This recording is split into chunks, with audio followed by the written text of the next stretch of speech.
Hello, dear friends of the Paranormal M channel. Have you been having trouble sleeping lately? Don't worry, I'm here to help you drift off more easily with paranormal stories from all around the world. I really love this moment, sitting here with my microphone and keeping you company. Thank you for sending in your experiences, and please don't hesitate to share more new ones with me. And by the way, don't forget to subscribe to the channel and turn on notifications. Now, let's get started. Hey, so I'm back, and this time it's not really my story. This one belongs to my mom. Well, my mom when she was little. And it's one of those things she tells in a quiet voice, like she can still feel it in her bones. She was around 6 years old, maybe 7. My grandparents had just moved into this small, older house. Nothing fancy, just a place they could afford at the time. Funny thing is, it was only a few doors down from where they ended up living later on, like life just kind of looped back around. They bought it from this woman who, I don't know, my grandma always described her as off. Not mean, exactly, just unsettling. Like she smiled a little too long, or stared a little too hard. But my grandparents shrugged it off. People are quirky. You don't assume anything more than that.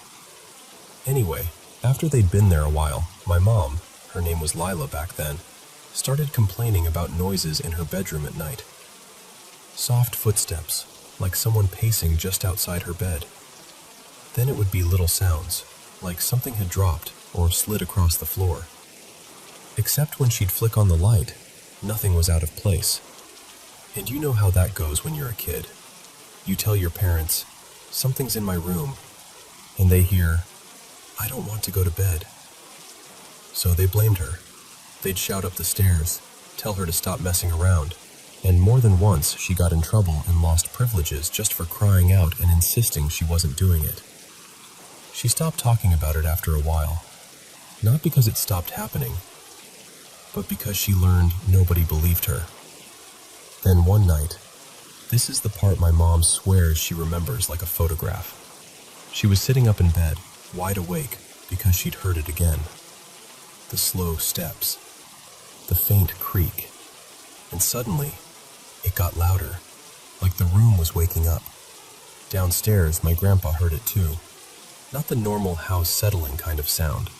This was heavy, rhythmic, like something was moving with intention. He went up the stairs fast, irritated at first, because he still assumed Lila was up there doing something. He opened her bedroom door, and he just froze. The pull chain on the ceiling fan, he said it looked twisted up on itself, like it had been wound tight, almost curled. And in the corner of the room, this old rocking chair was going. Not a gentle rock, not even a strong rock.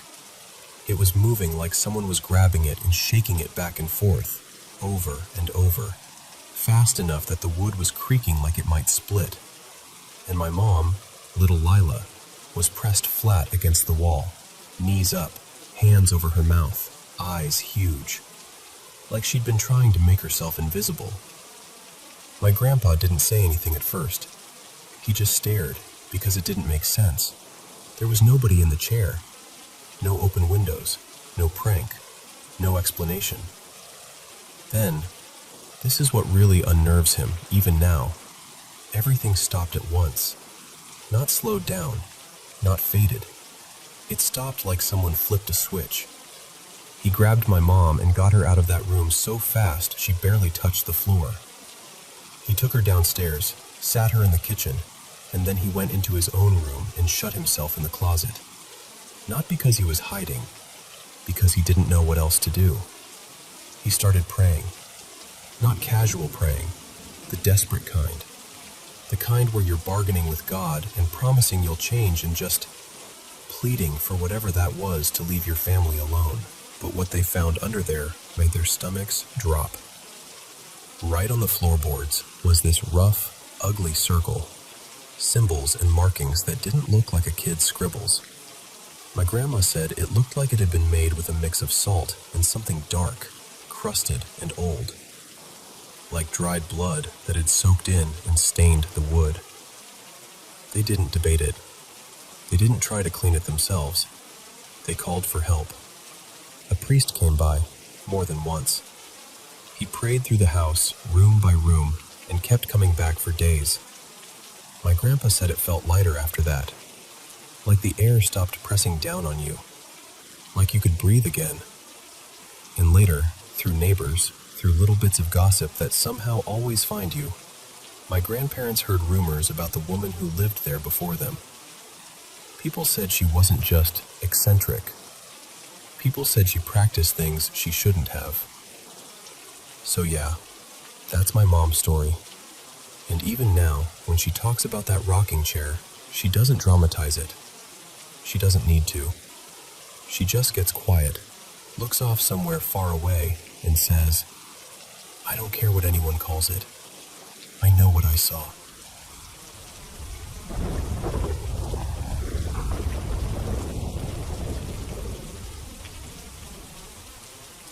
Okay, so when I was a kid, one of my closest friends lived in this part of town that everyone whispered about. The kind of place people would point at when they drove by and say, "Yeah, that area's got history." Like old land, old stories, the whole vibe. My friend, let's call her Jenna, swore up and down her house was haunted. She'd talk about odd noises, weird cold spots, doors that didn't feel normal. And honestly, from my perspective, her house was incredible. It was in one of the nicest neighborhoods around, older but classy, the kind of place that felt established and kind of grand. And her mom, oh my gosh, her mom, Ms. Larkin, was basically the definition of a perfect stay-at-home mom. She decorated for every season like it was her personal mission. She baked like she was trying to win awards. I'm talking fresh pies, cookies, cinnamon rolls. Everything always smelled warm and sweet and safe. She threw the best holiday parties too. Jenna's house was basically the place everyone wanted to be. So I spent a ton of time there. Sleepovers, school projects, movie nights, you name it. But this one night, this is the night that still sticks with me. It was another sleepover at Jenna's. I don't even remember what we were celebrating, just that her dad was out of town, which matters. We did all the usual stuff. Snacks, laughing too loud, staying up later than we should. Then it was finally time to crash. Her room was packed, like wall-to-wall sleeping bags and air mattresses. You couldn't see the carpet at all. I ended up on an air mattress right by her bedroom door, and her door was open. Always. They always kept it open at night. And right outside the room, at the top of the stairs, they had this loud industrial fan they'd run as a noise machine. Jenna's family claimed the house made noises at night. Creaks, shifting, little sounds. So they used the fan to drown it out. Personally, I hated that thing. It was just this constant, heavy humming that made it impossible for me to relax.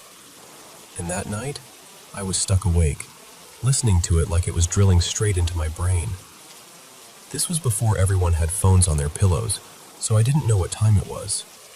I couldn't see Jenna's clock from where I was. I was just lying there, staring into the dim hallway, annoyed and restless. At some point, I heard footsteps, not inside the room, outside it. I heard Jenna's mom's bedroom door open, and then I heard her walk across the hallway. And I knew it was her because her parents' room was directly across from Jenna's, with that fan sitting right between the doors. Also, Jenna's dad was gone, and all the other girls were asleep, so there was no confusion. Then I heard her start going down the stairs. And listen, those stairs had 2 steps that squeaked no matter what. You could tiptoe, you could step on the edge, you could try to float down like a cartoon burglar. Didn't matter. Those 2 steps always squeaked. And I heard them, clear as day. So I'm lying there thinking, okay, she's up. Maybe it's morning. And then I start hearing faint kitchen sounds downstairs, like cabinet doors, the clink of something being set down, that sort of soft morning movement. Nothing loud, just busy. And my brain immediately goes to food, because Ms. Larkin made the best breakfast. Like, legendary. She'd make chocolate chip pancakes and put out powdered sugar like it was a fancy restaurant. And she'd dust your pancakes perfectly if you asked, like the most gentle little snowfall over the top. So now I'm awake, because all I can think about is pancakes. Time passes. I don't know how much, but it starts to feel long. Like, if she's up making breakfast, shouldn't she be coming back up soon to wake everyone? And then the room starts to brighten a little. Not full daylight, but that soft, early morning glow. The kind that makes everything feel calm and golden. I'm still staring at the stairs. And then, oh my God, my whole body just freezes, because I see Miss Larkin open her bedroom door and walk out and start walking toward the stairs, like she's just now getting up. And my heart drops, because I'm sitting there thinking, no, you already went downstairs. I knew it. I knew she had. I heard her door. I heard her cross the hall. I heard her take those steps. I heard those squeaks. And she never came back up. Not once. Not even for a second. But here she was, doing it again. I felt this cold wave hit me, like the kind that starts in your chest and spreads down your arms and legs until you're covered in goosebumps. Like my body understood what was happening before my brain could even form the words. And then, almost like the world was rubbing it in, I suddenly smelled it. Pancakes. Sweet, warm batter. Butter. And bacon, too. Salty and smoky. Except, I hadn't smelled that earlier. Not when I thought she was downstairs making breakfast. The smells only showed up now, when she was walking down the stairs for the first time, like a normal morning. I remember just lying there, completely locked in place, staring at the staircase, trying to make it make sense. A little later, she came back up, cheerful and normal, and gently woke everyone up for breakfast like nothing had happened. And that's the weirdest part. Nothing else happened that day. No big dramatic moment. No explanation. No one screaming or running out of the house.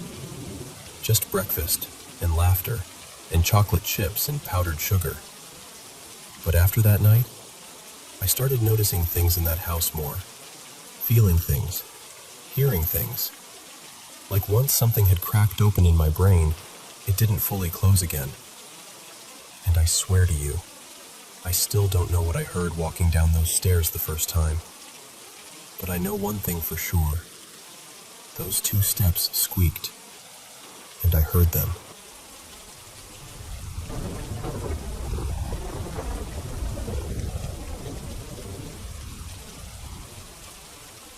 So this happened in late February, and I can still remember how the air felt up there. Too quiet, like the building was holding its breath. I was working my evening shift at the school, and I decided I'd knock out the upstairs first. I always tried to do that, honestly. The second floor of the high school just didn't feel welcoming at night, and I wanted to get it over with as fast as possible. I started in this storage classroom, more like a dumping ground than an actual room. A few old desks were shoved in there, plus a bunch of computer junk and tangled cords and boxes. I'm sweeping, trying to stay focused, when I hear footsteps in the hallway. Not little creaks, not the building settling. Actual footsteps, steady, like someone was walking with purpose, coming from the far end of the hall. Here's the thing. My only coworkers that night were down in completely different areas. Nobody was supposed to be upstairs with me. So I go to the doorway, peek out, and the footsteps are still there, but the hallway is empty. No one. Not a single person. My stomach just dropped. I didn't even think. I backed into that storage room and pulled the door mostly shut, like that would somehow fix it. It was still light outside, so there was daylight spilling in through the classroom windows, which helped a little. but not enough. I stood there for a minute, broom in my hand, listening way too hard, trying to convince myself I'd imagined it. And that was just the start of the night. A while later, I moved a couple rooms down the hall. I had my earbuds in, music going, trying to keep myself calm and distracted, when I heard this sharp little ringing cut right through my playlist. It was quick, like, ding ding ding ding ding. I pulled one earbud out because it was loud enough to feel wrong, like it didn't belong. And the second I did, it happened again. Same sound, same fast little burst, coming from the back right corner of the room. There were tables over there with computers on them, like a tiny computer lab setup. I stared at that corner like it was about to explain itself. I didn't see a bell anywhere, but apparently there was an old school bell stored in that room, maybe shoved in a box or buried under something. Still, it didn't sit right, because it didn't sound like something shifting or falling. It sounded like something ringing it on purpose. By around 6:30, I had to head back upstairs again, because my manager, Devin, decided it was a great time to hand me a job that wasn't even part of my usual routine, wiping down windowsills, which I almost never have to do. And of course, the room I got sent to? Yep, the bell room. By then, I was absolutely wiped. I was 16, had been at school all day, and I was taking this welding class that just drains you in every way possible. Mentally, physically, everything. All I wanted was to finish my shift and go home. So I'm wiping down the windowsills, trying to keep my eyes on what I'm doing, when the bell goes off again. That same quick burst of ringing. But right as it rings, I hear something else, something worse. I froze. Like, completely locked up. Rag still in my hand, half crouched by the sill, unable to move. And then, just for a second, I saw it. This small, dark shape, like a little black shadow, darting past the doorway and down the stairs. It moved too fast to make out details, but I saw it clearly enough to know I wasn't imagining movement. I stayed in that room afterward, just sitting there, trying to breathe normally again. It took me a solid 10 minutes before my body would cooperate, before I could stand up and feel like I could actually walk. Once I finally did, I got downstairs, signed out for the night, and left as fast as I could without looking like I was running. And yeah, that's one of the nights from February that I'll never forget. I still work that job, and I'm not gonna lie, I've gotten a little less jumpy over time. But that night, that one stayed with me. And if you ever want to hear more of the weird stuff that's happened there, I've got plenty.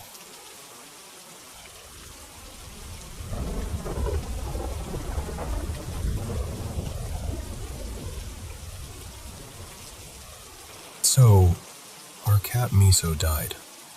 Kind of suddenly, the night before Thanksgiving.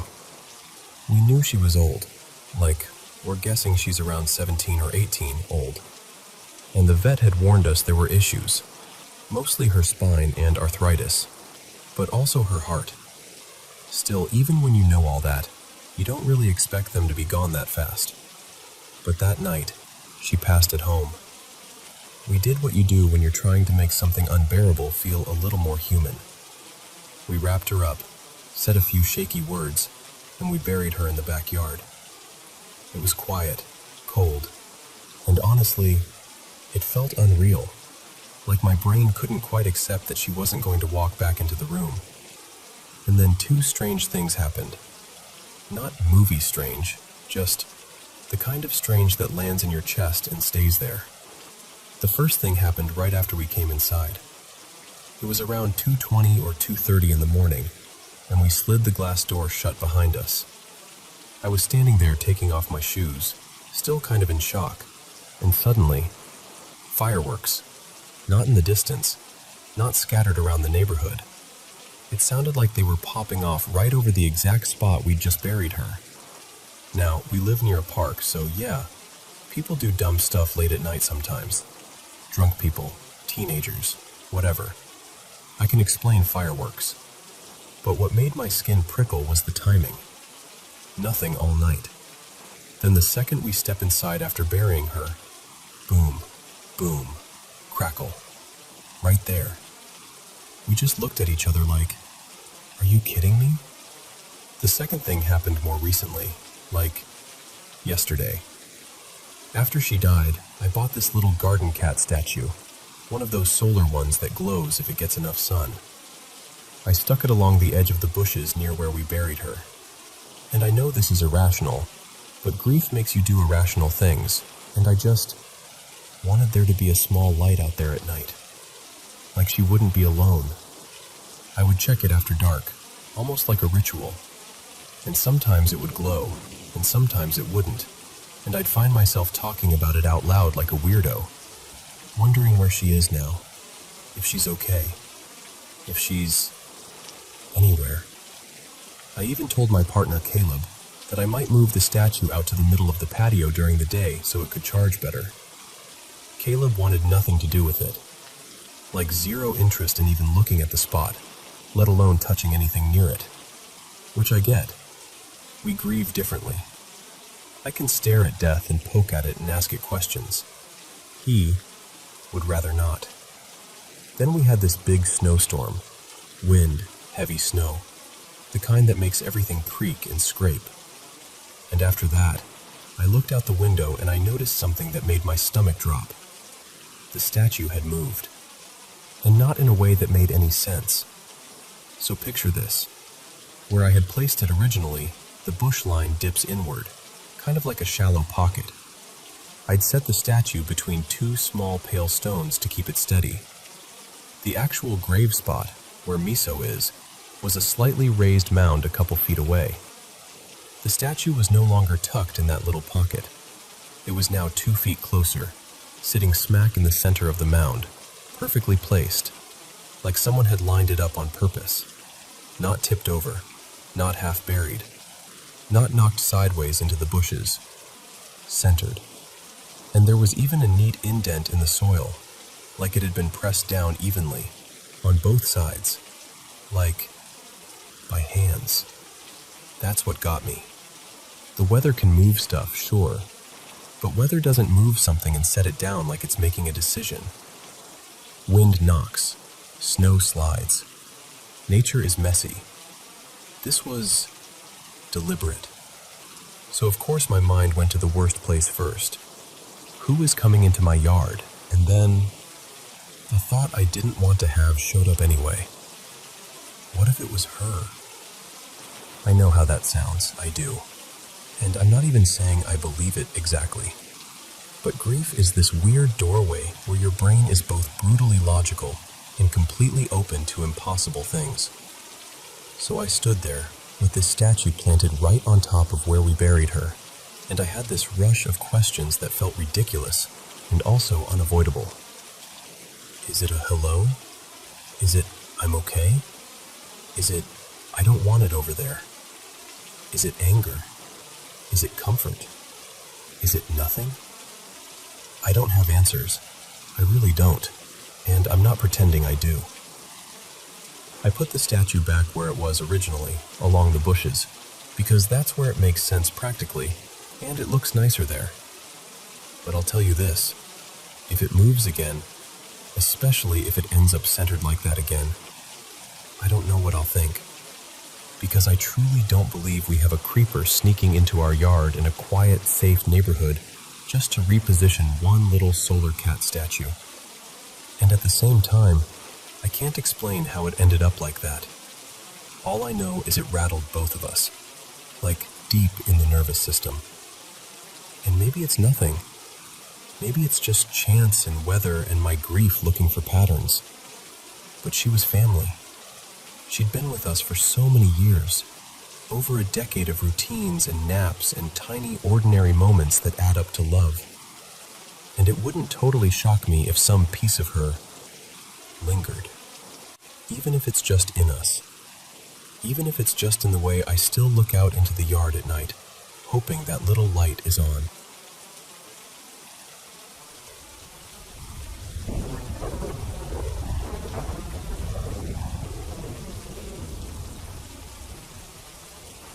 Hey, I've been going back and forth about sharing this, honestly. Not because I'm trying to convince anyone of anything. I'm really not. It's more like I'm trying to understand me, and I'm hoping that saying it out loud to someone who's willing to listen might help it make a little more sense. So, since I was a kid, like really young, I've seen things. Spirits. Not in a poetic way, I mean visually. Clear enough that I could tell you where I was standing, what the room smelled like, what the air felt like. Some of them felt gentle, almost like a quiet protection, and some of them didn't. Some felt wrong in a way that made my stomach drop, like my body recognized danger before my mind could explain it. One memory that still sticks with me. I was maybe 9, and I was in my aunt's hallway after everyone had gone to bed. The house was totally familiar, totally normal, and then it wasn't. The air turned heavy, like the temperature shifted without actually getting colder. And I saw someone, not anyone I knew, just standing there like they belonged. I remember my skin prickling, like every nerve woke up at once. I didn't scream. I couldn't. I just stood frozen, and it felt like that moment lasted forever. Even now, I can feel it in my chest when I think about it. As I got older, it changed. I don't always see things the same way anymore. Not as often anyway. But I sense them. It's like walking into a room and immediately knowing something's occupied, even if nothing's physically there. Like there's an atmosphere that doesn't match the space. Sometimes I'll be fine 1 second, and the next I'll feel this pressure behind my eyes, or this buzzing along my arms, and I'll just know something is nearby. And on top of that, I feel people's emotions so intensely it's hard to explain without sounding dramatic. It's not just empathy. It's like their feelings move into my body and set up camp. If someone's grieving, it hits my chest like a weight. If someone's angry, it's sharp, like heat crawling up my neck, like I want to run or fight and I don't even know why. And joy. Joy can be so bright it makes me almost dizzy, like a sudden rush of something electric. But the thing is, it doesn't feel like a choice. It's not like I decide to tune in. It just happens, and sometimes it's exhausting in a way I can't even describe. I also get dreams, and sometimes quick, sudden flashes when I'm awake that feel connected to people. Sometimes it's symbolic, like weird images that don't make sense until later.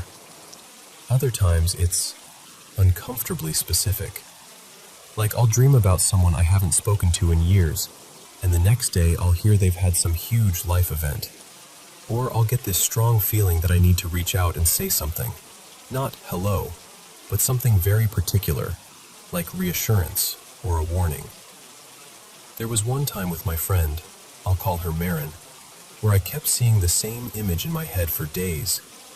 Water on a kitchen floor, a cracked mug, and this intense feeling of, tell her to slow down. It felt ridiculous, honestly. I didn't want to sound weird. But it wouldn't leave me alone, so I finally called her, and I was really careful about it. I didn't make it dramatic. I just said, hey, I don't know why, but I keep feeling like you need to slow down and be extra careful right now. And she got quiet. And then she told me she'd almost slipped the night before carrying boiling water because her hand cramped and a mug shattered on the floor. Like, I couldn't have known that. And moments like that mess with my head, because what am I supposed to do with that? Because none of this feels controlled. I'm not training it. I'm not trying to tap in. I'm not sitting down like, okay, spirits, let's chat. I don't practice anything. I don't seek it out. If anything, I've spent years trying to ignore it, or rationalize it, or push it into a box so I can just be normal and get through my day. And that's the thing. It doesn't feel powerful. It feels confusing, isolating, like carrying around a radio that turns on by itself, blasting things you didn't ask to hear. And I'm not here asking if that makes me psychic or special. That framing doesn't sit right with me. I'm not trying to claim anything. I'm just asking if anyone else has experienced something like this. Seeing presences when you're fully awake, feeling energy shifts, absorbing emotions like they're your own, having dreams that line up too closely to brush off. I'm genuinely open to different perspectives, spiritual, psychological, skeptical, as long as it's respectful. I'm not looking for someone to laugh at me or tell me I'm making it up. I'm looking for people who can help me make sense of something that's been part of my life for as long as I can remember. And if anyone wants me to go deeper into specific experiences, I can. I've got plenty of stories. I guess I wanted to start here.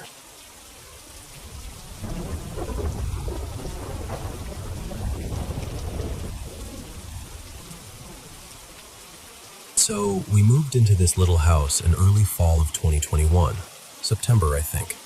And for a while, it felt normal, cozy even.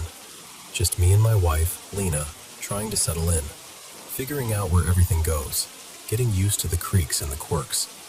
And then one night, not long after we'd unpacked, something happened that still makes my stomach tighten up when I think about it. Lila and I were downstairs watching TV. Eventually, I got tired and told her I was heading up to bed. She said, "Okay, I'll be right behind you." Super casual, nothing weird. So I go upstairs, get into bed, and I'm laying on my side with my back to the door, scrolling through my phone like always, and I hear footsteps come into the room. Not like, maybe the house is settling footsteps, like a person walking. Then I feel the mattress dip right behind me, like someone climbed into bed. The blanket shifts, the bed compresses, that unmistakable feeling when another body settles in. So I'm thinking, oh, Lila's here. But then, just a couple seconds later, I hear the kitchen sink turn on downstairs, and I hear dishes clink together like someone's rinsing something off. Instant adrenaline, like electric shock through my whole body.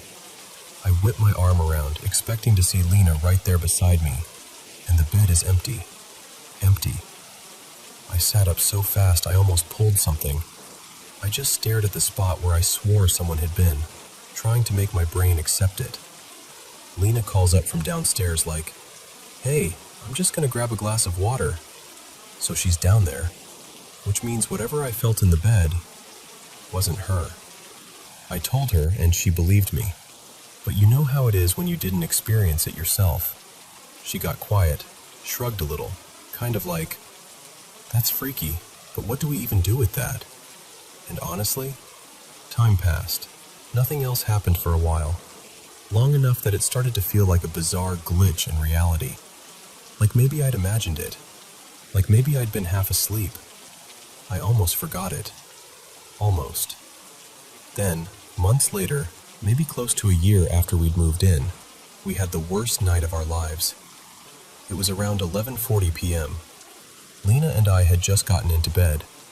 We'd barely been laying there 5 minutes when we suddenly heard one of the kids' indoor scooters blast across the hardwood downstairs in the dining area at the bottom of the stairs. And I don't mean a toy shifting or slowly rolling an inch because the floor is uneven. No, this sounded like a hard shove. Like it got launched, wheels rattling fast, sliding, clattering. The kind of sound that makes your brain scream, "Someone is in the house." Lila sat straight up. I sat straight up. We looked at each other and there was no wait and see. No, listen for more. We moved. I grabbed my handgun and we did that awful thing you never want to do. Clearing your own house in the middle of the night with your heart trying to climb out of your throat. Our place isn't big, maybe 1,100 square feet. And it's kind of cramped, honestly. Not a ton of storage. Not many places for someone to hide. We checked everything. Closets, corners, behind doors, under beds. Every room. Nothing. No open windows, no forced door, no weird shadows, just quiet. So we go back upstairs, both trying to pretend we're not shaking. I kept the gun within arm's reach. We're laying there again, and it's like our bodies haven't even had time to calm down. And then we hear it. Someone coming up the stairs.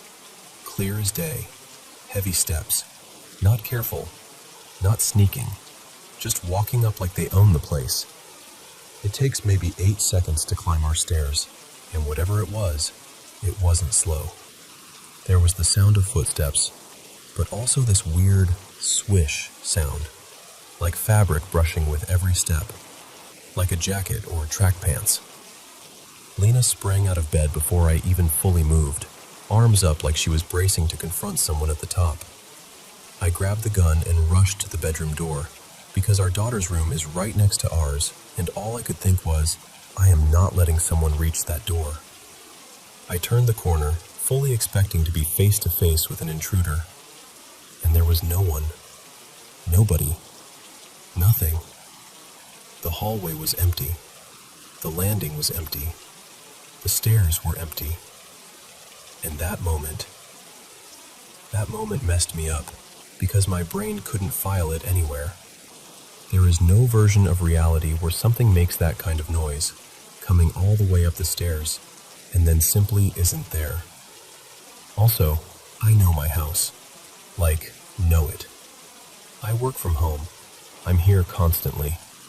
Every step has its own squeak. Every board talks. If someone had sprinted back down, I would have heard it. If they'd moved into another room, I would have heard the floor complain about it. But it was like the sound reached the top of the stairs, and then vanished. We cleared the house again, faster, more frantic, lights on everywhere. Still nothing. We even debated calling the police, but how do you explain it without sounding unhinged? Hi, yes, we heard someone run a scooter and then climb our stairs, but there's no one here. Like, come on. So I stayed downstairs on the couch with every light blazing, gun in hand, just sitting there in this tense, miserable silence. Probably 40 minutes, maybe longer. Eventually, exhaustion won. We went back up, but this time we closed the baby gate at the top of the stairs. Not because we thought a baby gate could stop a grown adult, but because if someone did come up again, they'd have to mess with it, and we'd have a second of warning. About half an hour later, I hear noise from the small office across the hall. At first it was like a hum, then a sharper mechanical sound, like something powering up. I got out of bed and walked toward the office door, and the sound got louder. Not subtle, not imaginary. I ran back, grabbed the gun again, and got Lena. We yanked the office door open, and my laser cutter exhaust system was on. Not only the internal fan, also the external exhaust fan, cranked up to full. And here's what matters. I hadn't touched that setup in months. And these aren't touchscreens or voice commands or something. They're physical switches.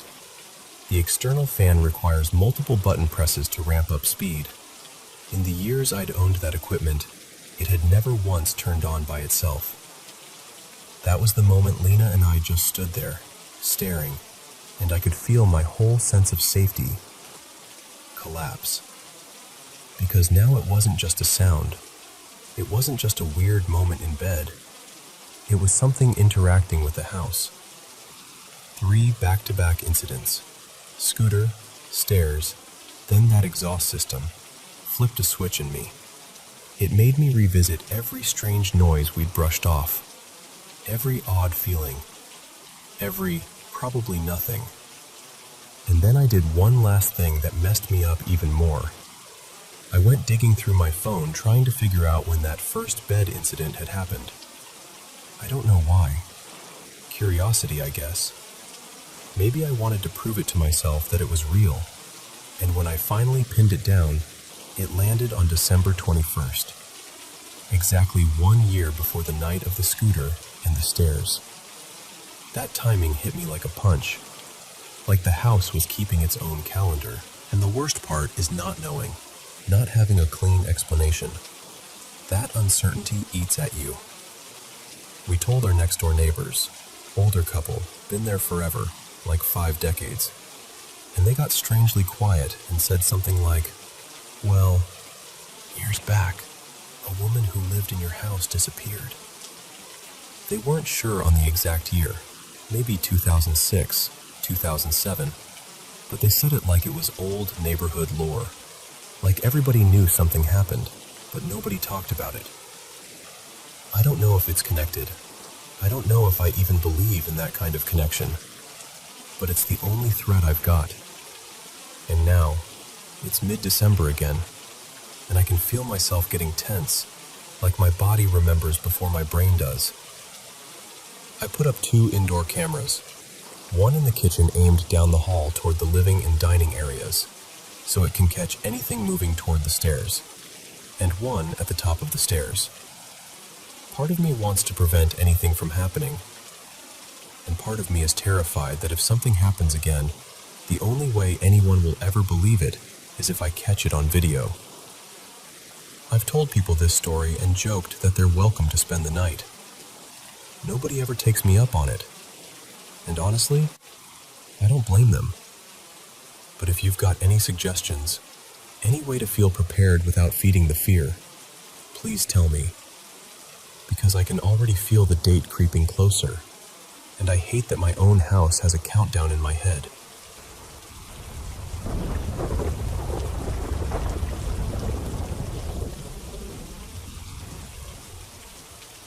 So this isn't really a scary story, at least not in the jump scare way, but it's one of the weirdest things that ever happened to me, and I still can't explain it.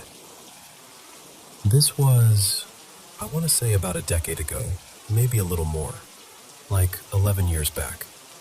It was late, around 10 at night, and me and my brother Eli were doing this thing we used to do when we got bored inside. We'd just wander around outside our parents' place, talking about nothing and everything, just pacing the yard, tossing random thoughts back and forth. And at first, everything was normal. Then I noticed this tiny red dot, like a laser pointer, flicker onto my left shin.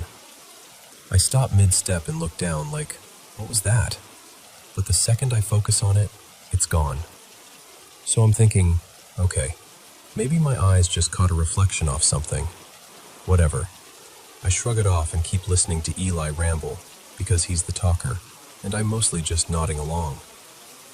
Maybe 2 minutes later, same thing. Red dot, same leg. This time I do a sharper double take. Now I'm scanning the yard like, alright, who's messing with me? Because it seriously looked like one of those laser pointers people use to mess with pets. But I don't see anyone. No neighbors out. No movement. Nothing. I brush it off again, but I'm definitely alert now. And then it happens again, only this time it flashes on my stomach. I look down and gone. That's when I finally interrupt Eli and go, dude, is someone out here aiming a laser at me or something? I keep seeing this red light. He stops talking and looks around, kind of squinting into the dark, and he's like, no, I don't see anyone. But at this point, I'm not letting it go, because now it's happened too many times to be nothing. So I start slowly scanning the perimeter of the yard, like maybe someone's hiding behind a tree or a fence. And then I start noticing the red light on the ground. Except here's the part that messed with me. Every time I looked directly at it, it would vanish, like it didn't want to be seen head on. And it wasn't always just a dot anymore. Sometimes it looked like a little circle, maybe the size of a coin, and once it even had this faint halo around it, like a ring. So I'm crouching a little, searching the grass, and Eli's kind of behind me, confused, trying to figure out what I'm reacting to. And while I'm looking, I start seeing something else, something I can't even describe right without sounding crazy. It looked like a thin, glittery, metallic silver string on the ground, almost like those shiny curling party streamers people hang from ceilings at birthdays. You know, the ones that twist and shimmer when they move. That's the closest comparison I can make. Except this wasn't hanging from anything. It was just there, low to the ground, like a little shimmering strand. But the second I tried to focus on it clearly, gone again. Like it slipped out of view the moment my brain tried to lock onto it. Then the red light comes back, hard. Not just once. It's hitting different parts of me rapidly. Leg, forearm, stomach, chest. Like someone was flicking it around on purpose. And I snap. I'm like, Eli, what the hell? It's on me. It's literally on me right now. What is going on? He can tell I'm actually panicking now, like my voice has that edge to it, and he's telling me to calm down. But he's also looking around more seriously now too. And then, this part gives me chills even thinking about it. We both turn at the same time, like perfectly in sync. No idea why. We just both shifted our bodies and looked toward the ground behind us. And there it was, an orb. It was hovering around knee height, maybe 2 feet in front of us. And the second we both actually registered it, like the moment our brains went, oh my God, we're both seeing this, it shot downward. Not straight down like it dropped. It moved in this smooth arc, like a little parabolic swoop, and then, zip. It went into the ground and vanished, like it dove into the dirt. We just stared at each other. No words, just that look like, tell me you saw that. And the answer was obvious, because we both looked stunned. Now, me and Eli were raised pretty religious.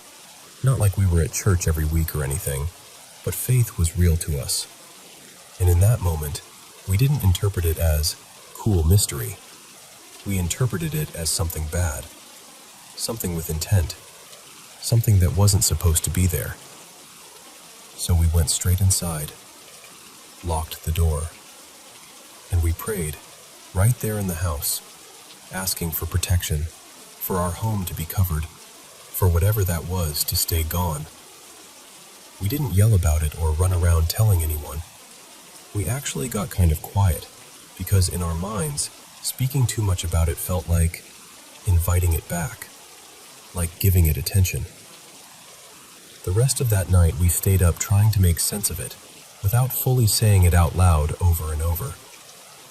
And then the next morning, I wake up with my left eye sore, like I'd been lightly hit by something. Not bruised, no redness like an infection, no mark at all. Just that tender, something impacted me kind of soreness. And I remember just laying there thinking, no way. Like I couldn't prove it was connected, but it felt connected in my gut. And that's basically it. We never saw anything like that again. No red dot, no glittery silver string-looking thing, no brass orb, nothing.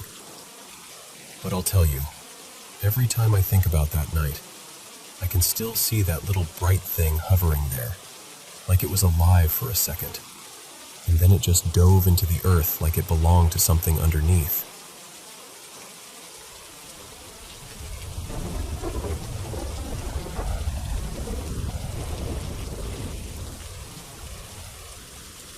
Okay, so I need to give you a little context first, because otherwise this is going to sound completely unhinged.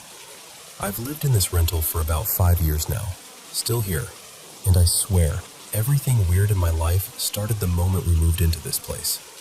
Not in my childhood home, not in any creaky old house stereotype, not even when we visited relatives in older buildings.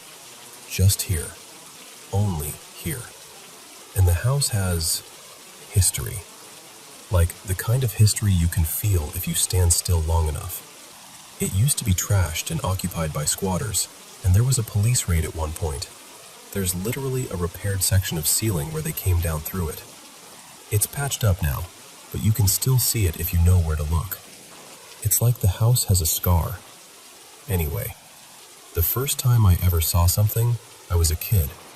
Little enough that I still played on the floor with plushies and didn't think twice about it. I remember sitting in my room, just messing around, when I heard footsteps. Not the soft kind. Heavy. Like boots. I looked into the hallway, expecting to see my dad or maybe my brother, but instead, there was this tall figure. I mean, tall. Like 6.5 feet at least. He was pitch black, like someone cut him out of the darkness. And he had this long coat, something like a trench coat, and a wide brim hat. I know how ridiculous that sounds, but that's what it looked like. He didn't rush me or do anything dramatic. He just stood there, like he was checking on me. Then he nodded, slow and deliberate, and he said something. I couldn't make out the words. It was like hearing someone talk through water. And here's the part that makes me feel stupid even telling you. I got up and followed him. Like a kid following an adult down a hallway because it feels normal in the moment. I stepped into the hall, and he was gone. No footsteps fading away, no door closing, nothing. Just empty hallway and that same weird stillness. After that, things were quieter for a while. Not normal exactly, but quieter. The bigger stuff didn't really ramp up until I hit high school. That's when it started feeling like the house was getting more comfortable being strange. Two things stand out the most. The first one happened around 4:45 in the morning. The whole house was dead asleep. No TV, no music, nothing. And then, crash.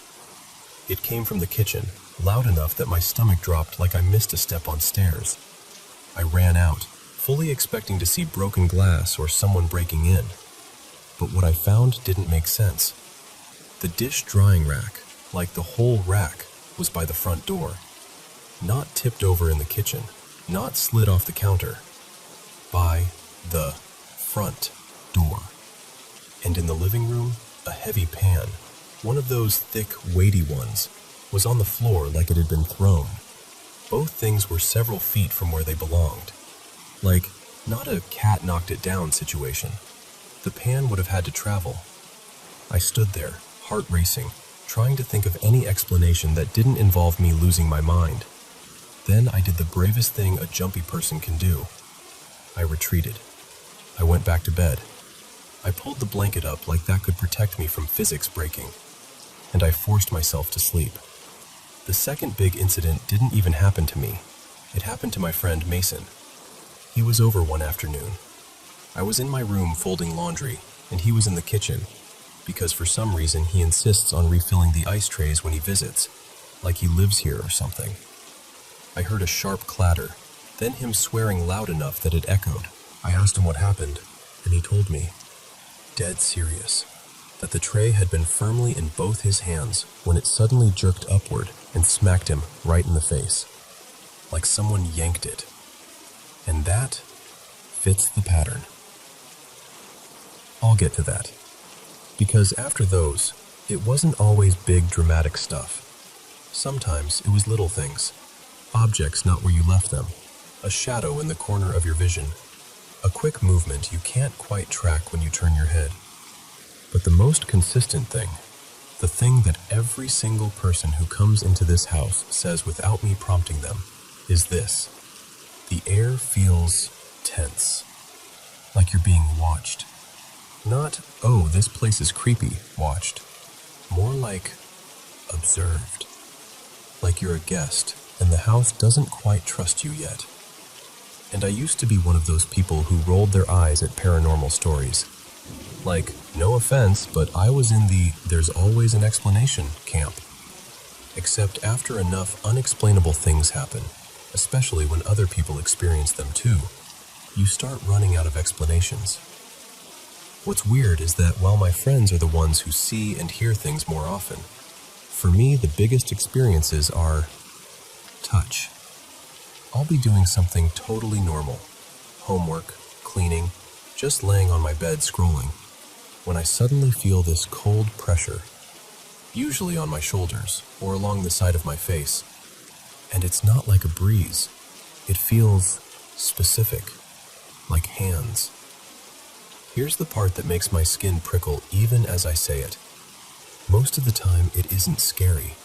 It's almost, don't laugh, comforting. Like someone patting your shoulder or brushing your cheek in a familiar way. But sometimes it gets weird. Sometimes when I'm sitting or lying down, it feels like something presses into me, like a tight hug.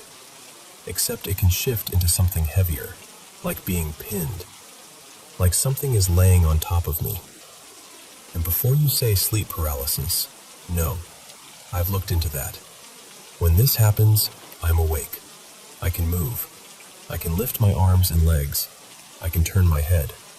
But when I try to sit up, it's like I'm pushing against weight that isn't there. I've actually forced myself upward before, like a few inches off the mattress, only to get shoved back down, like my body hits an invisible hand and bounces. It's infuriating more than anything. Like, excuse me, I'm trying to exist? And thankfully, so far, it hasn't gone past that. I really, really want it to stay that way. Because here's the pattern I was talking about.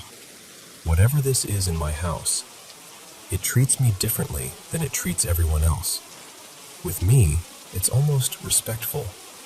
It barely messes with my stuff. If anything, it gets clingy. Like it wants attention, or it wants to remind me it's there. But with other people, it's like it's annoyed they're here, or protective, or territorial. I don't even know. It'll bang on my sister's door in the middle of the night and wake the whole house up. It'll move my dad's tools around when nobody's home, like taking things and putting them in different places just to prove it can. And then there's what happened to Mason with the ice tray, and other little accidents my friends have had here that never happen anywhere else. At this point, my whole friend group jokes about my haunted house, but it's that kind of joking where everyone laughs a little too fast, you know? Like we're trying to keep it light so we don't have to sit in how real it feels. And I don't know why it's chosen me as the favorite. That part honestly freaks me out more than the shadows or the moving objects. Because if something is capable of being aggressive to other people but gentle with me, that means it's making choices. The strangest part, this is all still happening.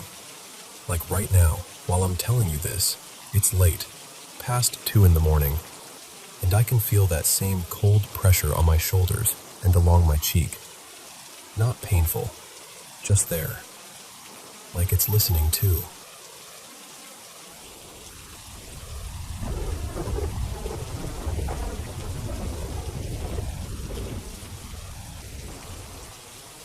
So, hey, let me just start by saying, I'm 17, and I live in Sweden in this old house that's been standing since the 1600s. Like, really old. The kind of place where the floors creak even when no one's walking, and the air always feels a little cooler in certain corners. My family says the house once belonged to someone well known around here, a privateer named Johann Blom. There's this weird pride people have about it, like it's historic, like it's charming. And yeah, it is beautiful in that antique way. But living in it is different. I've been here basically my whole life. And when I was about 7, things started happening that I didn't have words for. In my room back then, I had this tall bookshelf that I kept my comics and school stuff on. And I swear to you, books would end up on the floor like they'd been shoved out. Not like, oops, it slipped. Like something cleared them off. I'd come back from dinner and see 2 or 3 lying open on the rug, pages spread like they'd been thrown. I also had this old tiled stove in my room, one of those big ceramic ones, and at night, I'd hear this scraping sound from inside it. Not crackling, not settling. Scraping. Like something dragging fingernails against stone. Sometimes, when I was home alone, I'd hear movement in the hallway, soft steps, like someone barefoot, and faint voices like they were in another room talking low. I'd freeze and listen, hoping it was the TV or the pipes or anything normal. And it went on for years. Not every day, but often enough that you start adjusting your life around it without realizing. For a long time, it was mostly just me experiencing it. And then, it wasn't. My little brother and my mom started noticing things too, hearing things, seeing things. The moment that still makes my stomach tighten when I think about it happened when my grandma was visiting. Everything was totally normal. We were sitting around, laughing, talking, just a calm evening. Then my brother suddenly went quiet, like someone turned him off. He stared down at the table and said, very plainly, "Maya is gone." Maya was my grandma's best friend. Everyone instantly reacted like, "What is wrong with you?" My parents snapped at him for saying something like that. Grandma looked offended and confused and, honestly, kind of hurt. And then her phone rang. It was Maya's husband. He told her Maya had just died. And the thing is, this wasn't some "she's been sick for weeks, we were expecting it" situation. It was sudden. And my brother had no way of knowing. Like, physically, logically, no way. The room went quiet in this really heavy way, and I remember staring at my brother like I didn't recognize him. When I got older, around 14 or 15, I started trying really hard to be rational about everything. I wasn't hearing as much anymore, and I didn't want to be the kid who believes in ghosts just because the house is old. So I told myself it was imagination, or stress, or just the house settling. But still, sometimes I'd see the chandelier swing just a little, like someone brushed past it. Sometimes I'd hear footsteps on the stairs when no one was there, and I'd just force myself to shrug it off. Then I started dating my girlfriend. Well, now she's my ex, but at the time she was the first person outside my family who spent real time in the house with me. That's the only way I can describe it. Like the house noticed a new person and decided to react. It wasn't subtle. It affected almost everyone. Except my dad. My dad doesn't believe any of it. Even if something happened right in front of him, he'd find a way to make it our fault. Like we set something up. Like we were exaggerating. It was exhausting. The first time my girlfriend came into my room, she stopped near the doorway and said she felt weird, like suddenly dizzy and sick. She literally told me, "I felt fine until I walked in here." She said it felt like she wasn't supposed to be there, like she was being watched. Not in a normal, nervous meeting the parents way, but like there was someone else in the room with us. After a few minutes, she asked if we could go somewhere else. I didn't want to. I was stubborn and also kind of embarrassed, like I didn't want to admit something was wrong with my room. So we stayed. Not long after that, she suddenly ran to the window and threw up. Like, violently. It wasn't, "Oops, I feel nauseous." It was full on. At first we tried to explain it. Maybe she was anxious. Maybe she hadn't eaten. Maybe it was something random. But it kept happening. Every time she was in that room, she got sick. Every single time. And the weird part was she was totally fine in the rest of the house. We could hang out in the kitchen, the living room, even the hallway outside my room. Nothing. But the moment she stayed in my room too long, she'd get pale and shaky, and then, yeah. So eventually I talked to my brother and asked if we could switch rooms. He agreed, surprisingly easily. Like maybe he didn't want to be near that room either. When my mom asked why I wanted to swap, I told her what my girlfriend had experienced.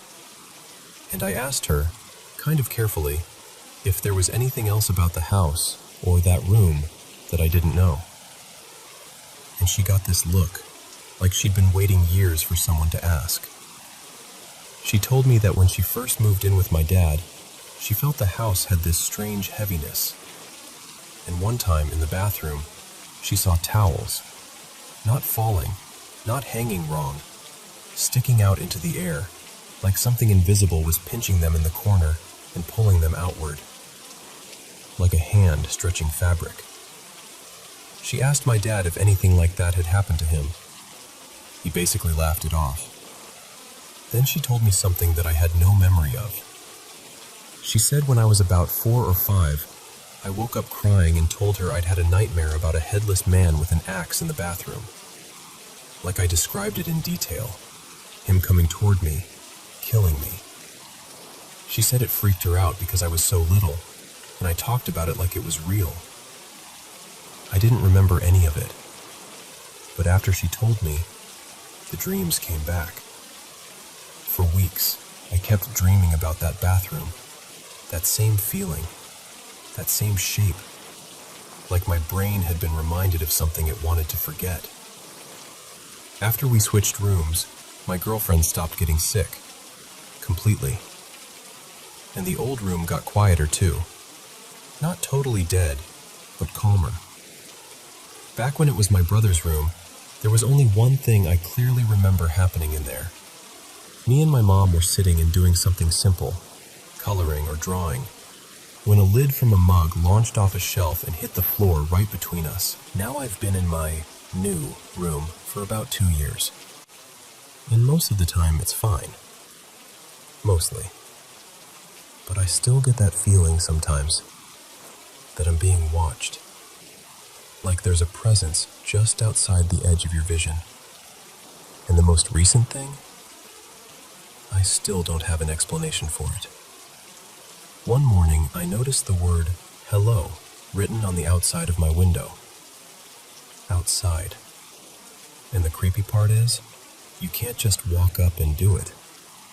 The bushes are high and thick right under the window, and the window itself is up enough that you'd have to be standing in a really awkward place to reach it.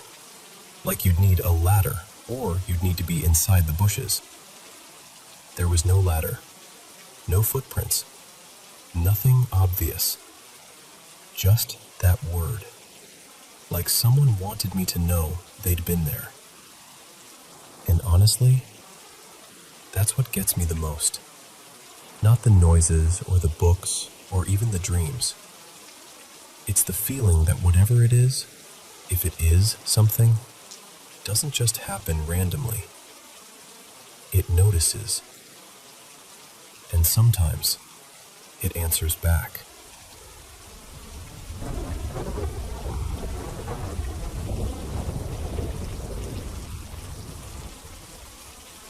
So, today I want to tell you about my aunt. Let's call her Aunt Marisol, and this house she lived in for years out in Colorado before she eventually moved down to Texas with her husband. Marisol bought that place back when she was with her partner at the time, a guy named Graham. It was actually a really nice house, the kind that should feel cozy and normal. And the basement? It wasn't even one of those creepy, unfinished basements you see in movies. It was finished. Soft carpet, clean white walls, bright lighting. Marisol used it as this combo home gym and office, and she'd worked down there as an attorney, the kind who spent her days fighting for people who needed someone in their corner. Off to the side of the basement was the laundry area, small, plain, and practical. Cement floor, washer and dryer tucked under a shelf with detergent and dryer sheets, its own overhead light. Just normal. Completely normal. And yet, every once in a while, being down there would hit me with this sudden, awful feeling. Like someone had just turned their attention toward me. You know that sharp sensation where the hairs on your arms lift and your whole body prickles with goosebumps? Like your instincts are yelling, "Hey, something's right behind you." It was easy to talk myself out of it though, because everything looked so boring and everyday. I used to house sit for Marisol when she traveled, sometimes just a couple days, sometimes a whole week, because she had chickens and they needed care no matter what. During one of those stays, I carried a basket of clothes down to do laundry. And the moment I stepped into that laundry area, my body just reacted. My scalp went tight, my back tingled, and it felt like someone was creeping up behind me, close enough that if I turned too fast, I'd bump into them. I kept loading the washer, trying to act casual, but I kept glancing over my shoulder. Once, twice, 3 times. Nothing. No footsteps. No shadow. Nothing visible at all. So I did that thing we all do. I rushed through it, laughed quietly at myself, and practically sprinted back up the stairs like I was late for an appointment with safety. But then the wash cycle finished, and I had to go back down. I remember being so determined to look unbothered, like, nope, not scared, totally fine, I belong here. Like confidence could somehow keep the air from turning heavy. It was worse the second time. The washer was a top loader, and I'm short, barely 5 feet. So pulling clothes out means I have to lean way over the rim, reaching down until my feet almost lift off the ground. I was basically folded in half, vulnerable, stuck in that position. And that's when the feeling got intense, like dread crawling up from my stomach and settling in my throat.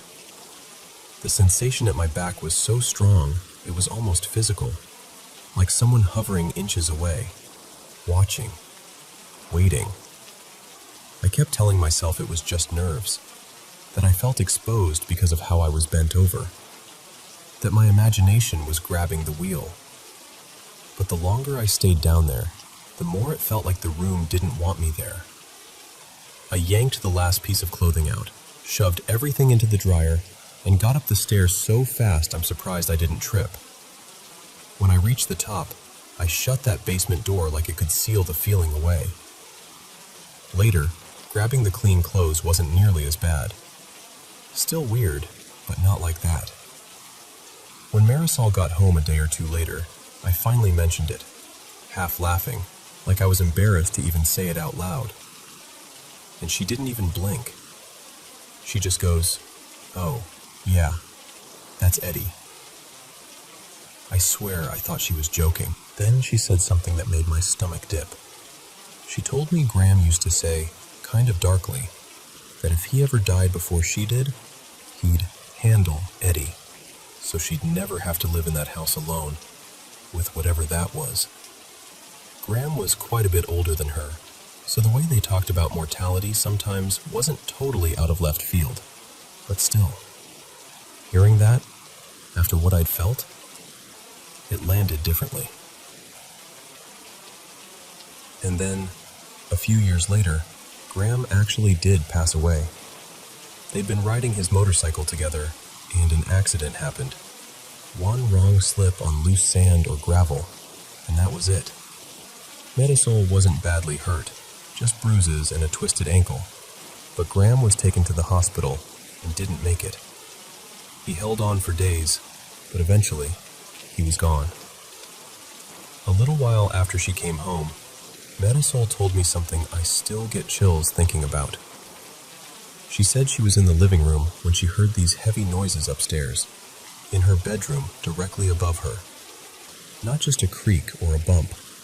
It sounded like a full-on fight. Loud thuds, rattling, the kind of chaos that makes you picture furniture shifting and bodies slamming into things. And here's the part that made it eerie. Graham had trained in martial arts for years. He moved with that grounded, powerful kind of energy, even when he was just walking through a room. Marisol waited until the noises stopped, then went upstairs. Her bedroom looked like something had happened. A couple framed photos and papers that had been neatly stacked were on the floor. The bed, made earlier that day, was rumpled like someone had thrown their weight across it. And after that ugly, watching feeling in the basement was just gone. No more Eddie, no more dread, no more sense of something wanting to feed off fear. Like someone had walked into that house after death and finished some unfinished business. But that isn't even the last strange thing, because about a year later, I saw Graham. By then, Marisol had started dating someone new, Devin, and he'd moved in with his 2 little boys. I used to babysit them a lot while Marisol worked downstairs, and sometimes I'd be the only adult in the house while she was off in court. One afternoon, The boys were upstairs napping, and I was on the couch reading. The front door was in my line of sight. Hanging on a hook near the door was one of Graham's old flannels, one he'd loved and worn constantly. Metasol kept it there, and sometimes she'd wear it herself, like a small comfort she didn't have to explain. I glanced up from my book, and there he was. Graham, full color, solid, completely real-looking, standing by the door. He was wearing the flannel that had been hanging there, and he was leaning forward, pulling on a shoe like he was getting ready to head out. I blinked hard, because I expected him to disappear the second my eyes reset. But he didn't. He stayed.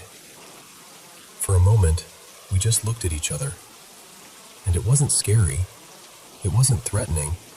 It was quiet. Familiar. Like he was checking the place, checking her. We gave each other the smallest nod, like, yeah, I see you. You see me. And then he was gone. Not fading, not turning away, just there 1 second and not there the next. That night, I told Metasol over dinner, and her eyes did that thing where sadness and love mixed together. She said she'd never seen him that clearly, but she'd felt him sometimes, like the bed dipping, warmth against her back, like someone lying down behind her the way he used to. She said she felt him less now that Devin and the boys were part of the home, but not in a bad way. More like he was relieved. Like he'd wanted her to keep living, keep loving, keep building something after him. Not like a haunting. More like a hand on your shoulder. A gentle reminder that love doesn't always leave just because someone does.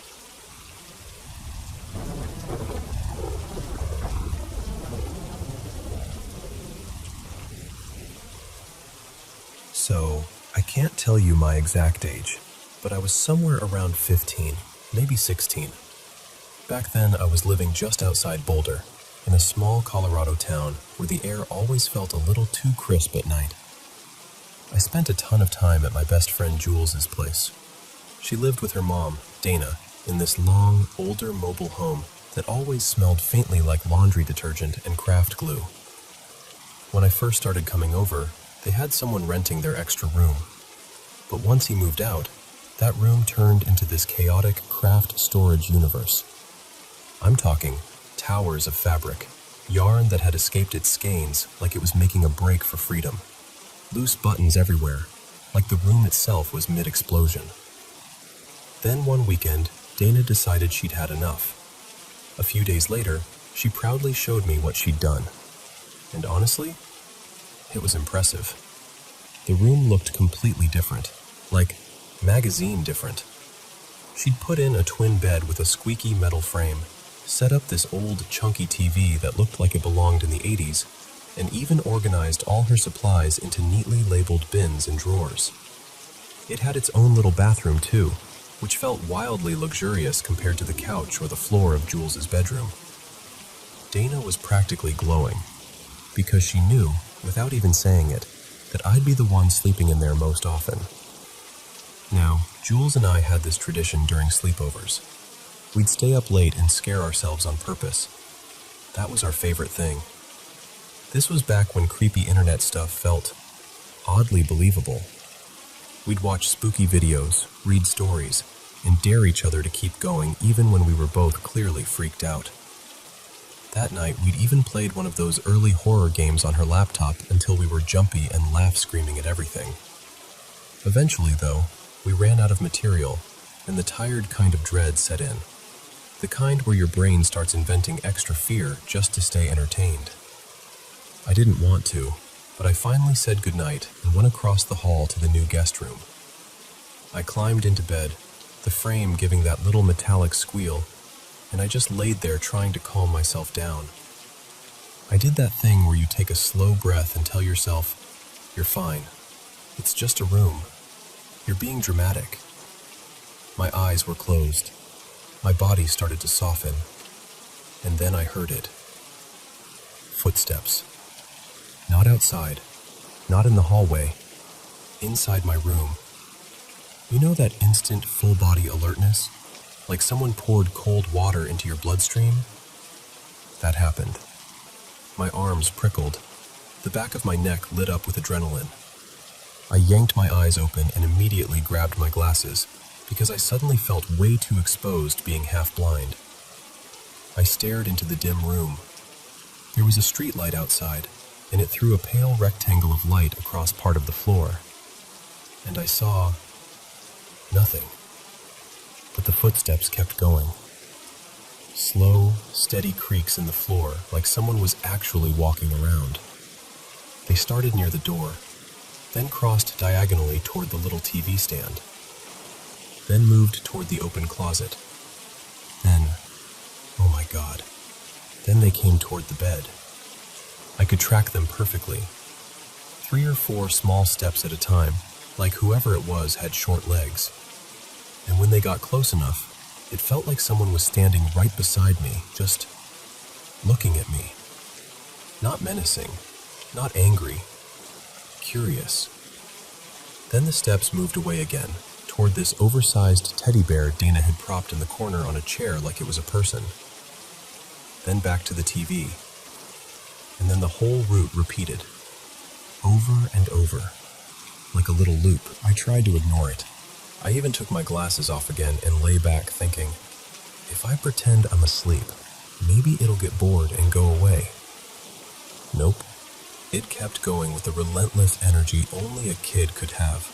The same path, the same pauses, and I got to the point where I could predict it like a rhythm. Steps. Steps. Steps. I wasn't scared anymore, but I also couldn't relax, and I felt ridiculous, truly. But finally, I just spoke out loud. I said something like, I know this room is different now, and you're probably just looking around, but it's really late, and I can't sleep with the walking. Could you please stop for tonight so I can rest? And I'm not exaggerating when I tell you, the room changed instantly. It was like the air untensed. The prickly feeling on my skin vanished. The footsteps stopped mid-world. Silence dropped in so clean it almost felt heavy, and I could finally breathe normally again. I fell asleep. The next morning, I was in the living room, eating breakfast with Jules and Dana, telling them everything. I was trying to make it sound casual, like it was no big deal, even though my eyes were probably huge the whole time. And while I was finishing the story, I stood up to go grab my overnight bag, because my mom was going to pick me up soon. I turned toward the hallway, and I froze, like my body simply refused to move, because standing right in front of me was a little girl. Solid, real, not transparent, not misty, but completely in grayscale. She looked about 6 or 7. She was wearing this old-fashioned dress with a little square apron, something you'd see in an antique photo. Her hair was straight and cut to her jaw, and even though she had no actual color, my brain insisted I knew what her colors were supposed to be. Like her ribbon bow should have been light blue, like her hair should have been dark blonde. She looked up at me and smiled, sweet and knowing, like, "Oh, so you were talking about me." And then, without any rush, she turned slightly and leaned forward like she was trying to scoop up a cat that I couldn't see. She took a couple small steps, reaching down, and followed that invisible cat directly through the wall. Just gone. I turned back to Jules and Dana so slowly, I swear I felt my joints creak. Dana's eyes were bright, like she'd been waiting for this exact moment. "What just happened?" she demanded, practically vibrating. I could barely get air out. "You won't believe me if I tell you." "Yes, we will," Jules said immediately, like she was already bracing herself. "We know this place is weird. What was it?" So I described her, the little girl, the grayscale, the apron, the ribbon. Dana erupted. "I knew it!" she yelled, pointing like she'd just won something. "Jules, Didn't I say for years it felt like there was a little girl here? Jules just laughed and nodded like, fine, you've been saying it forever. A minute later, my mom pulled up, and I went back to the guest room to grab my stuff. While I was stuffing my toothbrush into my bag, I paused and looked around the room. At the neatly folded things, the labeled bins, the squeaky bed. And I said, quietly, to the empty air, you can come visit again if you want, just not in the middle of the night next time. And that's the strange part. I stayed over there plenty of times after that, but I never heard the footsteps again, and I never saw that little girl again either.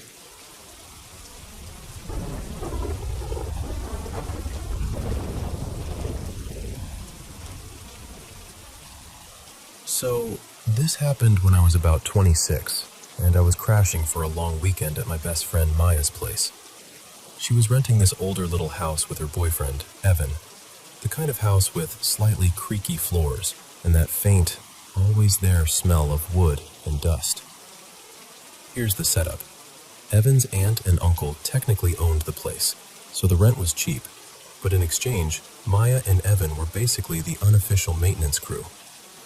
At the time, they were in the middle of some renovation thing, running new wiring for recessed lights, replacing a junction box, something along those lines.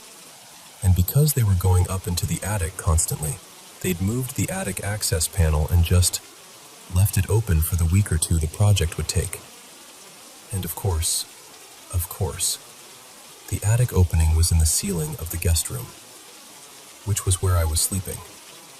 So every time I'd lie down, I'd be staring at this dark rectangle above me like, great, love this, wonderful choice. And I'm not even saying I'm a super paranoid person, but sleeping under an open attic feels like the universe is daring you to imagine something up there.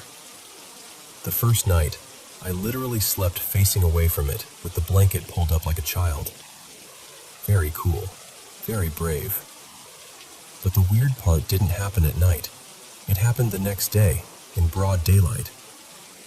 Maya and I were in the guest room while Evan was explaining what he was doing up there, pointing at the ceiling, talking about wires and insulation, and, yeah, we're just waiting on the new fixture. I remember being half listening, kind of looking around, when I got this sudden, almost magnetic urge to look up into the opening. And when I did, it looked normal.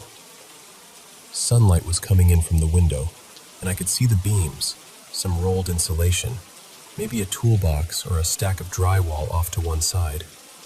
Just a regular attic. Except, at the same time, there was something else. This is the part that's hard to explain without sounding completely unhinged, but it felt like I was seeing two layers at once. Like my actual eyes were seeing wood and dust, but my brain was picking up a second image in the exact same space. In that second layer, there was this black shape. Not a spider, not a shadow from a beam, not anything that made sense. It was like an inky blob, sort of fluid and thick, sitting right at the edge of the opening. And I felt it watching us. Not like, ooh, spooky attic vibes. Like the sensation you get when someone is staring at the back of your head and you turn around because you just know. Except there wasn't a someone. It didn't even feel human. It just felt aware. I stood there staring, trying to force my brain to categorize it. Dust? A trick of light? A weird angle? But the longer I stared, the more solid the other image became. And then it moved. It sort of flowed. Like it poured itself from the right side of the opening to the left, hugging the edge in a slow, deliberate way. And then it changed shape. This is the part that made my skin go cold. It formed into something like a head and shoulders leaning over the opening, peering down. There were no features, no eyes, no mouth, nothing. Just matte blackness. But I could tell where its face was, and I could tell it was looking down at us. And then, this is the detail I hate the most. I had this immediate sense that it noticed me noticing it. Like there was a moment of mutual recognition, like it turned its attention in my direction and went, "Oh, you can see this." I nodded along to whatever he was saying, pretending I was fine, while my brain was screaming, "Do not look up again. Do not look up again." And I told myself all the usual things. It's an attic. People tell scary attic stories. I'm tired. My imagination is running wild. I'm a guest in someone's home. I'm not about to start acting like I just saw a ceiling demon at lunchtime.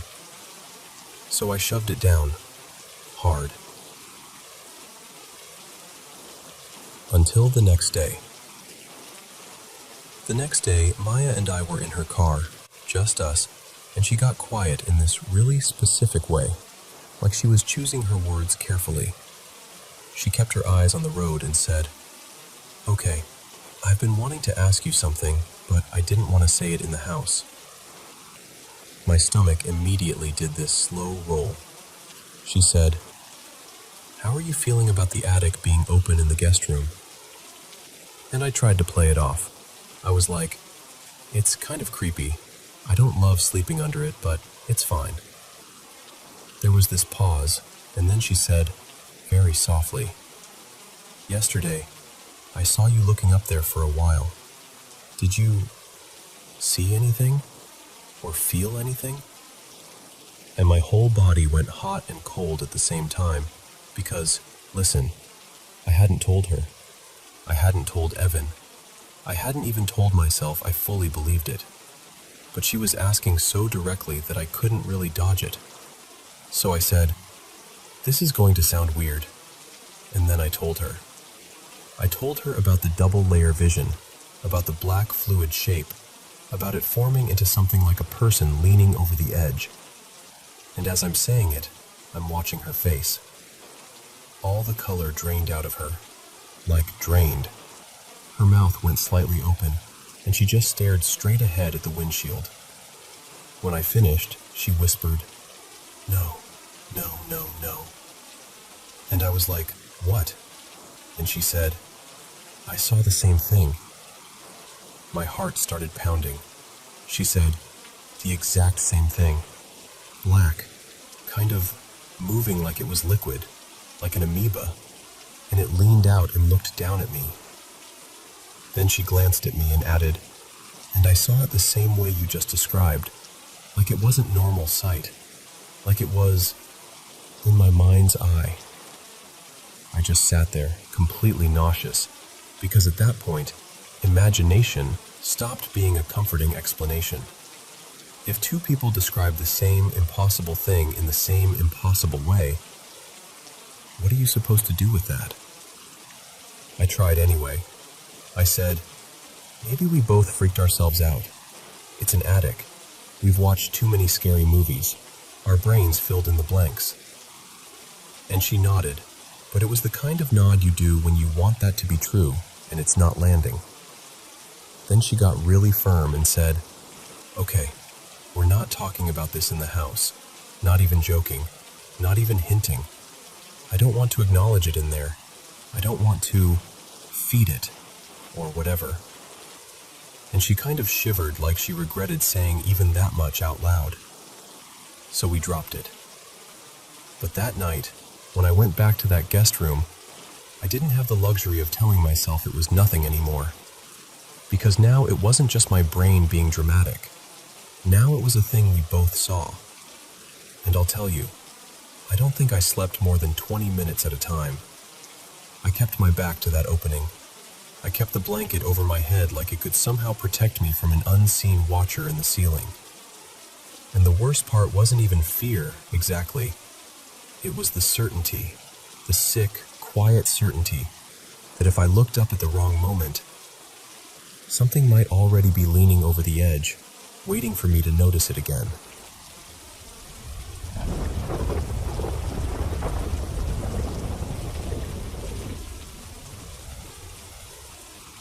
Okay, I'm still kind of sitting with this because I don't fully know what to do with it yet. A few nights ago, well, technically early morning, I woke up starving. Like, wide awake, stomach growling, starving. I checked the clock and it was somewhere around 2:40 a.m., give or take. So I shuffled downstairs, poured myself a bowl of cereal, and parked it in the recliner in the living room with the TV on low. For a little context, my partner, Evan, and I live with my mom. She's got pretty severe short-term memory issues. Day to day she can function okay, but she can't live alone because she can't keep up with bills and appointments and all that stuff that piles up quietly. We moved in years ago when my stepdad was still alive. He was dealing with Lewy body dementia, and after he passed in 2021, we stayed because by then my mom needed us even more.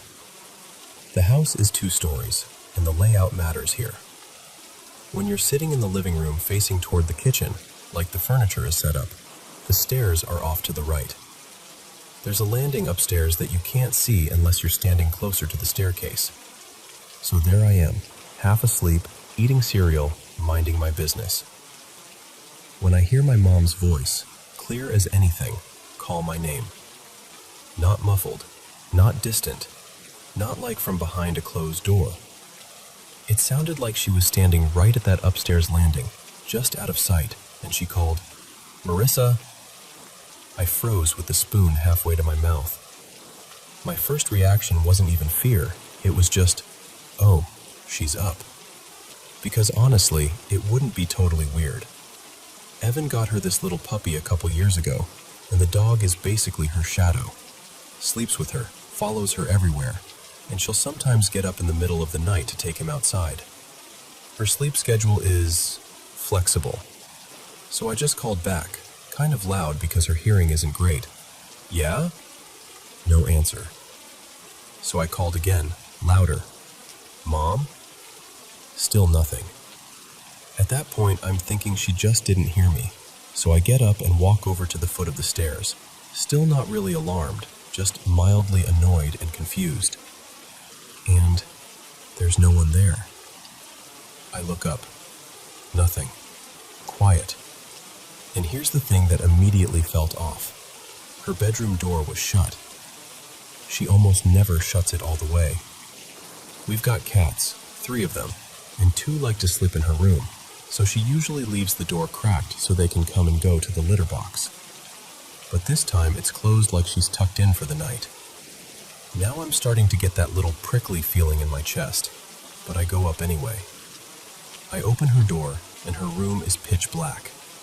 She's in bed.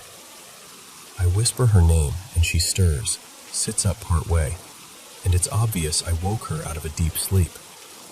Her words were thick and slurred in that groggy way, and she looked genuinely confused, like her brain was still trying to figure out what planet she was on.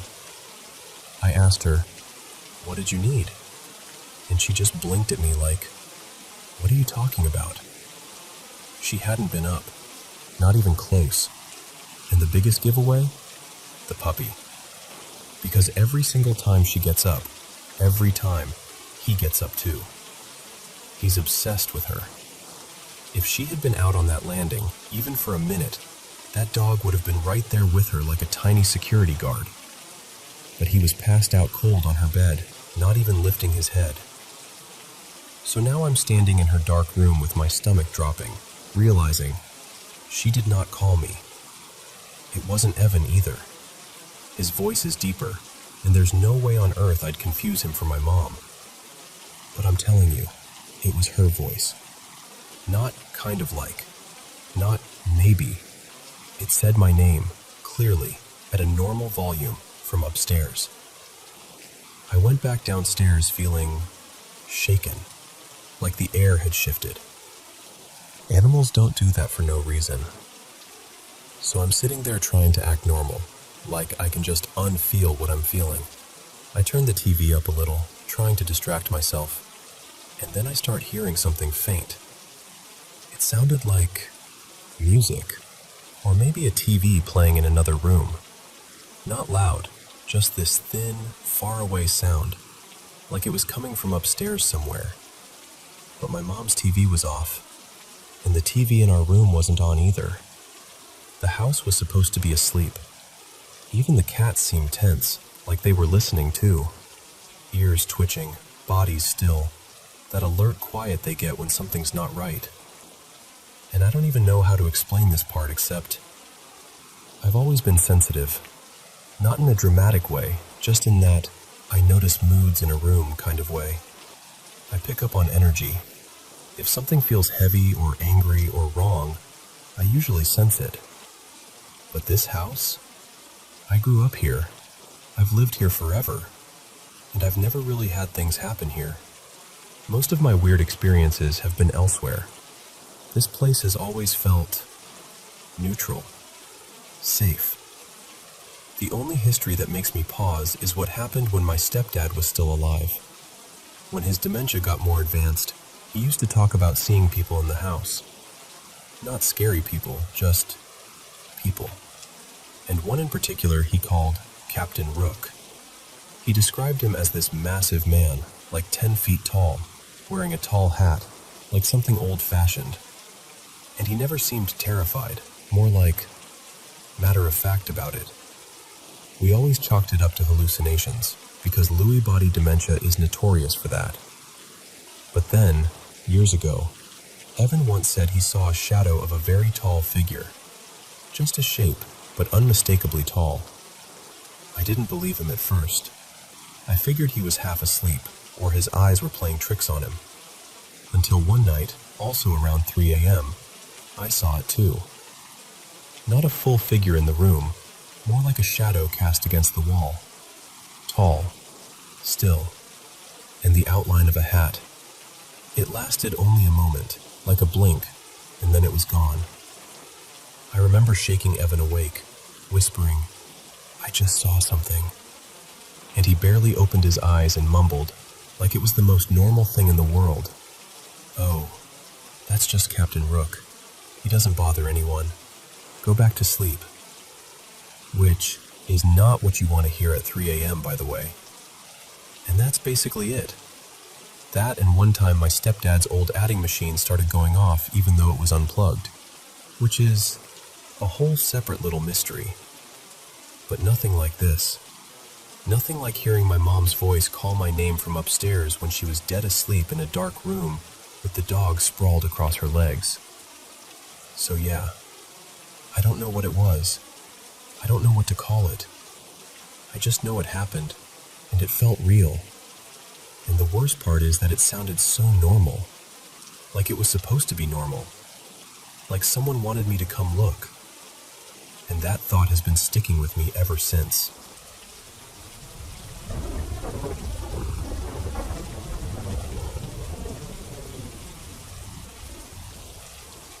Hey everyone, it's me again. Welcome back to the Paranormal M channel. Drop a comment and tell me where you're watching from. I'd really love to know. I've gotten so many paranormal experiences from you all, and I seriously appreciate it.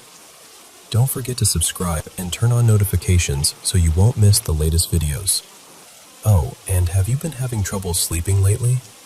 Let me help you out.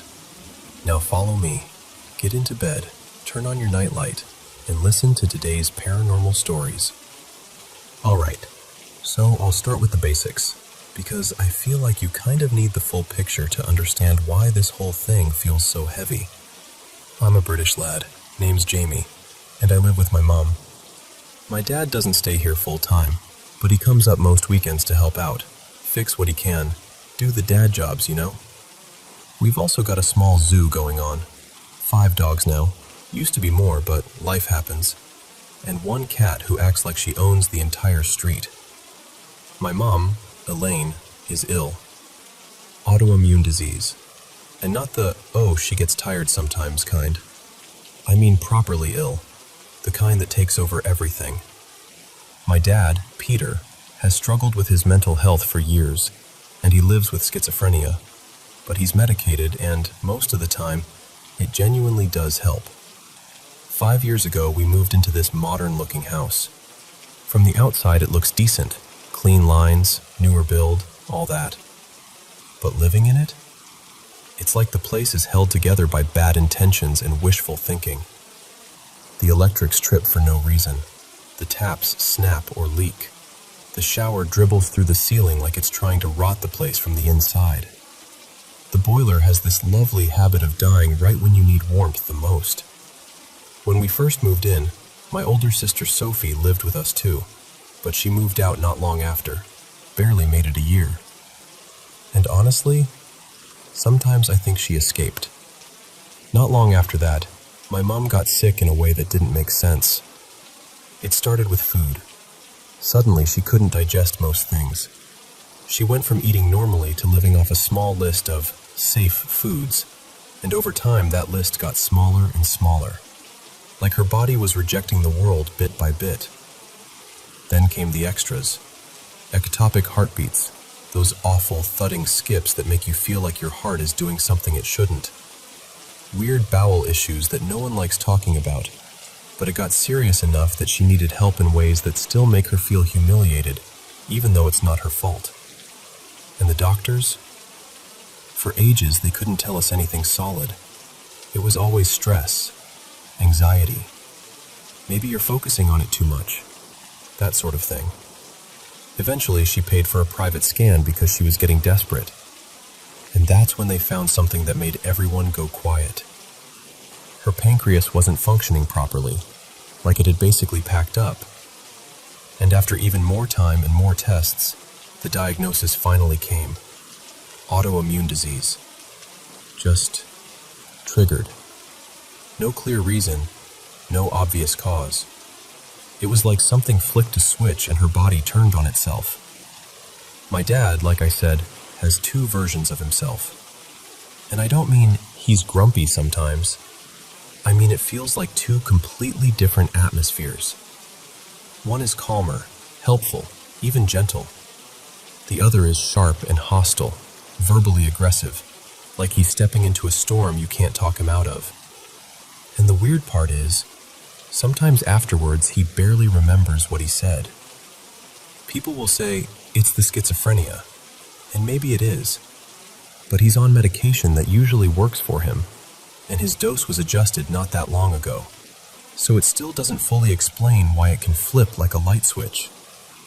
Now, here's where it gets strange. And then there's the bad luck. Except it doesn't feel like random bad luck when it keeps happening. There are car accidents at the entrance to the estate constantly. Not once a year. I mean, it's become a thing people casually mention. Like, oh, another one at the entrance. But the bit that really made me start paying attention was the neighbors. 3 neighbors, all with weird health stuff. 2 had cancers that seemed to come out of nowhere. They got treated, thank God. But even after that, they've had lingering symptoms doctors still can't pin down. Fatigue, pains, odd flare-ups, things that never get named properly. The 3rd has been ill for ages with no diagnosis at all. And then I remembered something that made my stomach drop. The person who lived in this house before us got sick with the same autoimmune disease as my mom. It's like the house has a favorite trick.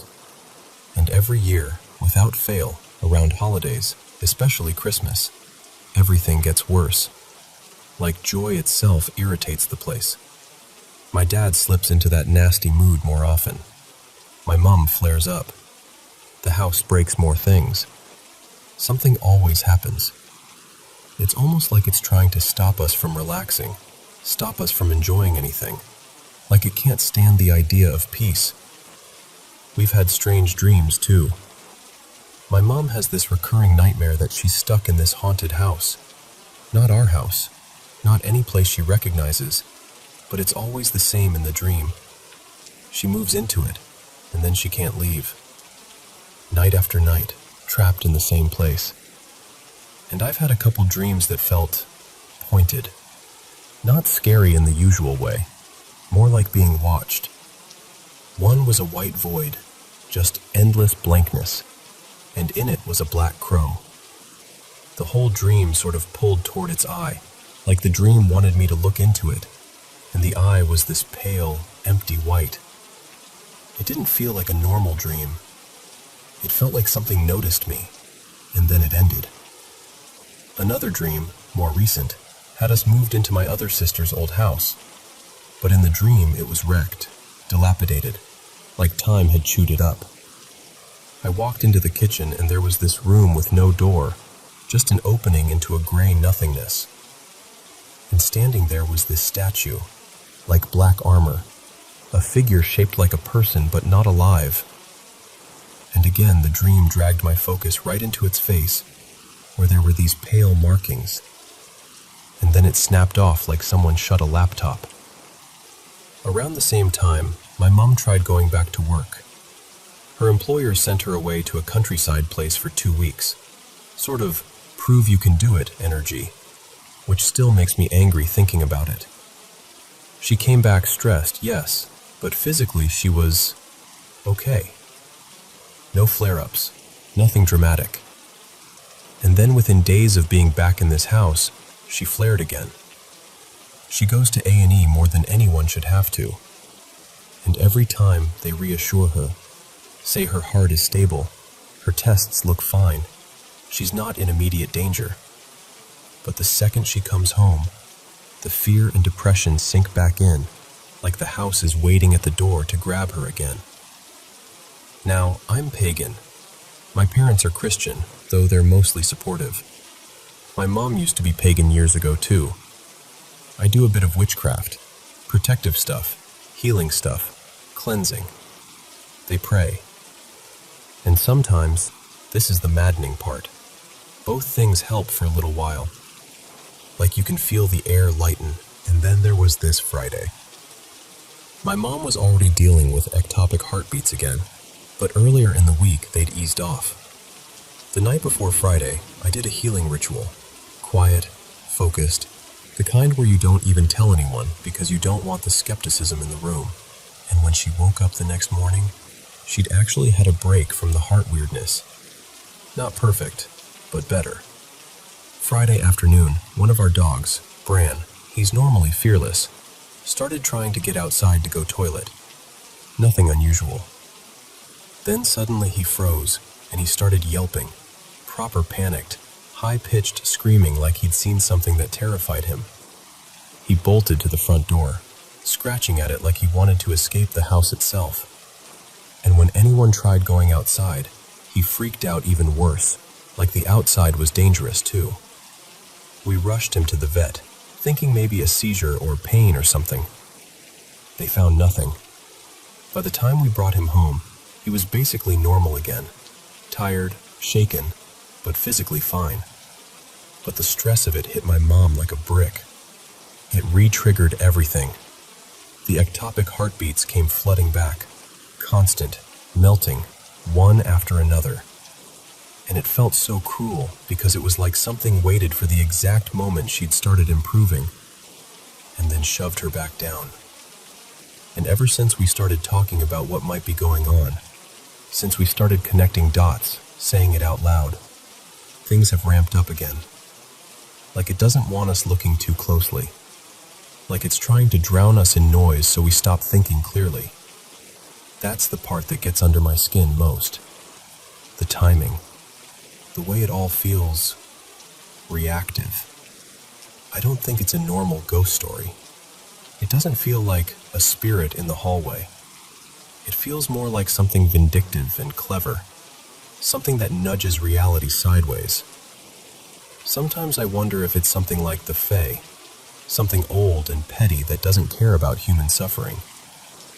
Other times I think it's more like a place thing. Like the estate sits on something it shouldn't. Like there's a thin spot here.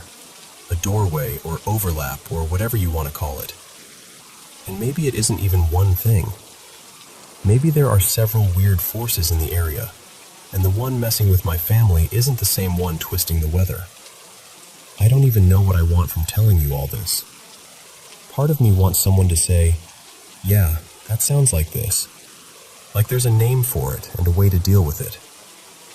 Part of me wants to feel less alone, because when you live in something like this for years, it starts to mess with your head. But mostly, I just want someone to hear it the way it feels from inside the house. Because when you live with enough coincidences, after a while they stop feeling like coincidences at all.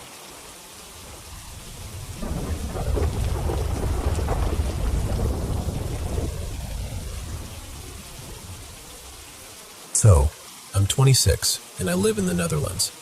And something happened last night that I can't quite file away neatly in my head. I'm usually the type who tries to stay logical about things. I don't go around assuming everything is paranormal or mysterious. But I also don't love pretending I have every answer when I don't. So I'm keeping an open mind. Last night, around 10:30 p.m., I walked to a little late-night convenience shop not far from my place. It's a route I've taken 100 times. The quickest path cuts through this small neighborhood park, kind of tucked in between busy roads. Except the park itself is dark, like no lighting at all. On the way back, I passed this athletics field with a track. Across from me, on the far side, there's a clubhouse building for the sports team. There's usually a small cafe area in there.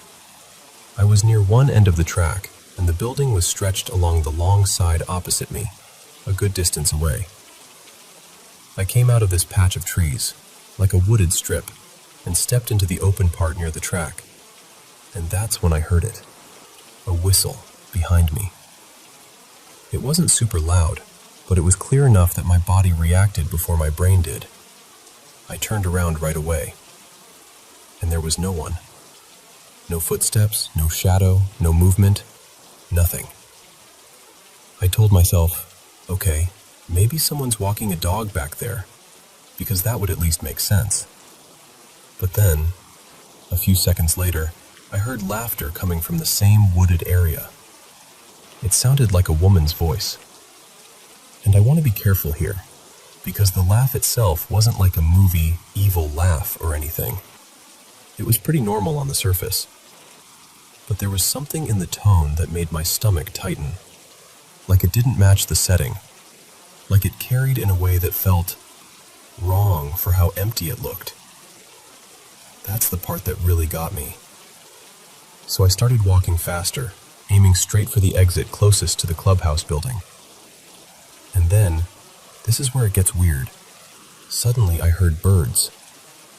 Not just a couple chirps, I mean full-on, layered, energetic morning bird song, like dawn had just cracked open. But it was definitely late and dark, and the park had been quiet before that. The contrast was so sharp it made the hair on my arms rise. I've never heard anything like it at that hour, not in that place. At that point, my brain basically went, nope, and I started running. As I ran, I heard this loud bang, like something slammed or something heavy hit the ground. It sounded like it came from the direction of that clubhouse building, but I can't swear to it. In the moment, it just felt like the night was getting louder and closer all at once. I didn't even take the normal exit. I was so keyed up that I cut through the edge of the park instead, pushed through bushes and low branches just to get out onto the street faster. Like I needed to be somewhere lit, somewhere with people, somewhere normal. And ever since then, I've had this lingering feeling that someone, or something, was nearby. Like I was being watched. I know how that sounds. I also know I can't prove it, objectively. But the feeling is still sitting in me. That's why I'm talking about it. I'm not trying to make it into some dramatic story. I genuinely want to understand what might have happened, whether it's something explainable that just hit my nervous system the wrong way, or whether there's another angle I'm not seeing.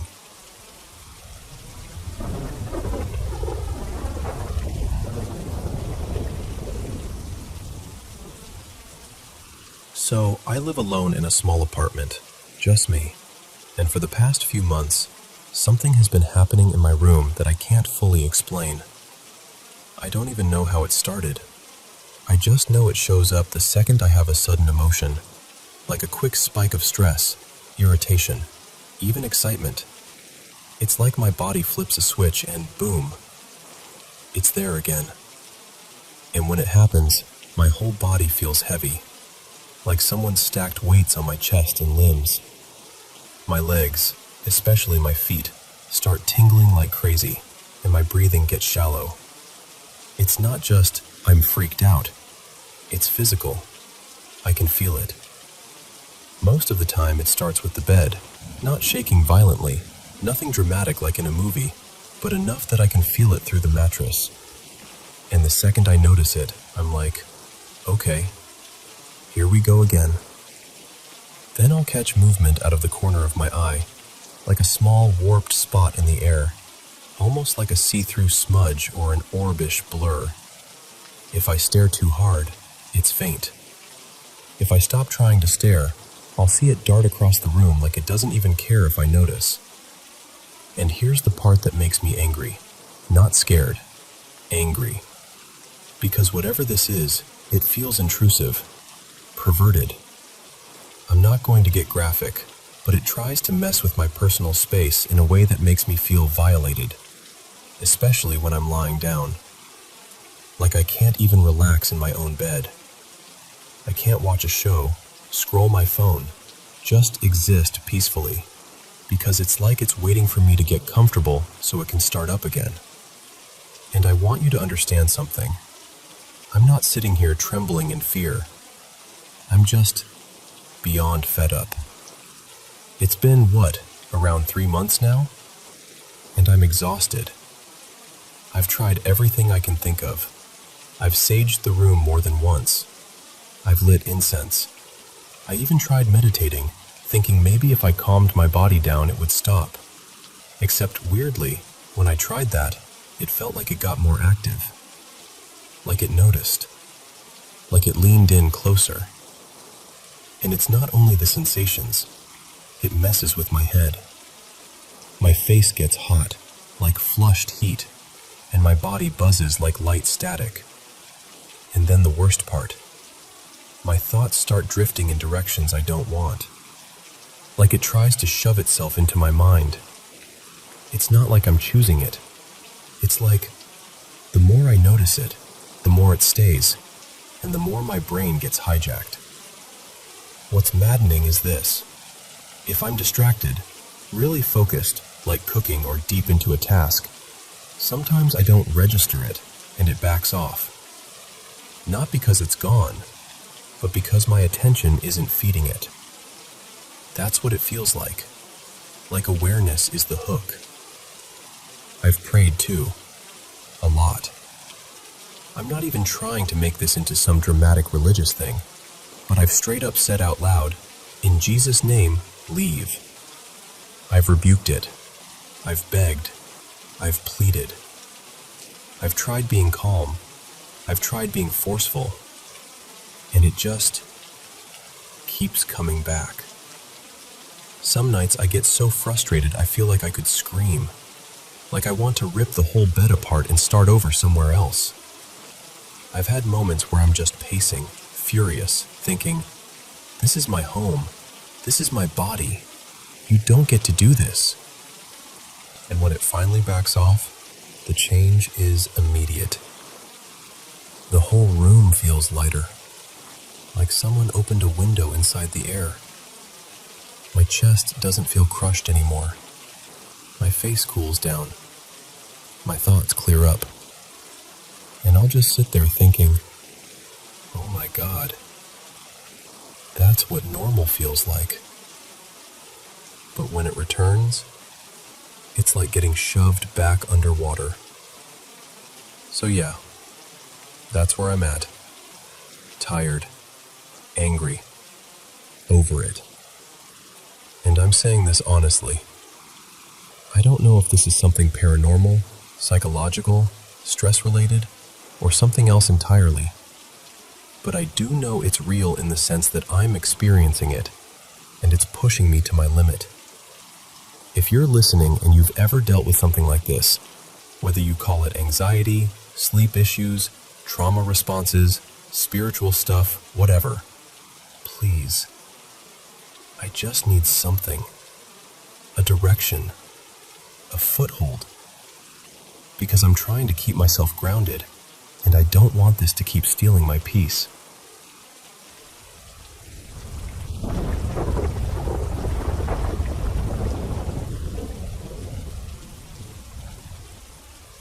So, let me tell you about the house I live in. It's me, my mom, my little sister, 2 cats, and 2 small dogs.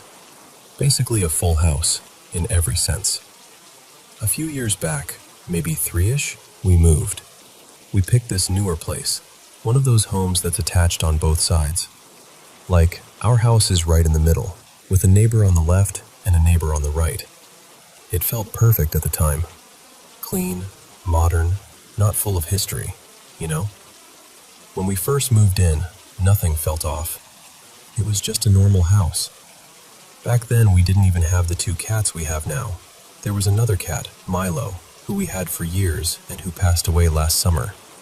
But at the start, no weird vibes, no creepy nights, nothing like that. And then, about 2 years ago, things started. It began with sounds upstairs. And I don't mean the usual house-settling noises. I mean the kind of creaking you get when a person is walking across the floor. Step, step, step. Plus this soft, heavy little thoom that happens with each footfall. If you've ever been downstairs while someone walks around above you, you know that exact sound. Except, the problem was that everyone would be downstairs with me. At first I tried to explain it away. I was like, okay, maybe it's the dogs? But they're tiny. They don't make that kind of weighty noise. And the cats have their own sound too. When they're tearing around, it's more like quick thuds and skitters. Plus the upstairs is carpet, so you can actually hear the dogs' paws when they run. This wasn't that. This was slow, deliberate, human. Eventually I mentioned it to my sister. Her name's Callie. And she just looked at me like, wait, you hear that too? Because she'd been noticing it as well. It's not constant, which almost makes it worse. It happens randomly, mostly during the day. Just footsteps. Up there. Like someone's pacing or checking rooms. And then it wasn't only the footsteps. Little things started piling up. Stuff would fall for no reason. Lights would flicker, even after bulbs were changed. Doors would drift open or swing shut when no one touched them. And sometimes, this part really gets me, my pets would act like something invisible was right in front of them. Like the dogs would do that play bow and start doing those little excited hops, wagging at empty air. One of the cats would stare at a corner and do that twitchy head thing like it's tracking movement. You know when animals play with something you can't see, and you try to laugh it off, but your stomach still drops a bit? Yeah, that. But the bathroom stuff is what really convinced me something was genuinely weird. Every morning, I shower, and I always lock the bathroom door from the inside. Always. I'm the kind of person who checks it. Twice, 3 times. Because I hate the idea of someone barging in, even though nobody ever does. And yet, a few times, I've stepped out of the shower, dripping, reaching for my towel, and the door is unlocked. Unlocked. Like I never locked it. Except I did. I know I did. And then the opposite has happened too. Sometimes I'll pop into the bathroom just to clean my piercings or grab something quick, and I won't bother locking it because I'm literally in there for a minute. One time, I specifically remember leaving it unlocked. I even remember the little click of the door shutting without me turning the lock. When I went to leave, it was locked. I stood there for a second, kind of frozen, trying to convince myself I must have done it without thinking. So I unlock it, and the door won't open. Like it's stuck. Like something is holding it shut. And then, after I'm basically panicking, it just opens. Like nothing happened. Now here's another thing. I keep my bathroom door shut all the time because I don't want the cats jumping up on the counters and knocking things over. And in this house, each floor has its own bathroom. The one on the first floor is basically mine because my bedroom is down there. My mom and sister have theirs upstairs, so nobody really uses mine but me. Multiple times I've shut that bathroom door, gone into my bedroom for a while, and when I come back later, the bathroom door is wide open. At first I blamed the cats too. That's the obvious answer, right? Cats are little chaos machines. But then it happened when both cats were literally with me. Like, on my bed. In my room. No chance they'd done it. And the dogs can't reach the handle even if they stand up. They're too small. And it's not my family. I'm up late a lot, and it's happened when my mom and Callie are definitely asleep upstairs. Like, dead quiet, everyone in bed, and still, somehow, the door opens. Then there are the smaller things. The annoying, reality-twisting stuff. I'm really organized. Like, it bothers me if something isn't where it should be. I have a specific drawer where I keep my school things. Revision books, notebooks, pencil case, everything. It's my little everything goes here drawer. And things go missing from it. Not in the I lost it in my bag way. In the I put it in the drawer and it is not there anymore way. My sister doesn't go into my room, like ever. And my mom wouldn't be rummaging through my revision stuff. And I'm telling you, I don't misplace things like that. I can't even relax if I know something isn't put away properly. So when something disappears, it drives me insane because I know where it should be. And that's kind of the scariest part, honestly. Not one big dramatic moment, but all these little things stacking up until you start living with this constant feeling of something else is here. Not always, not in your face, but enough that you can't unnotice it.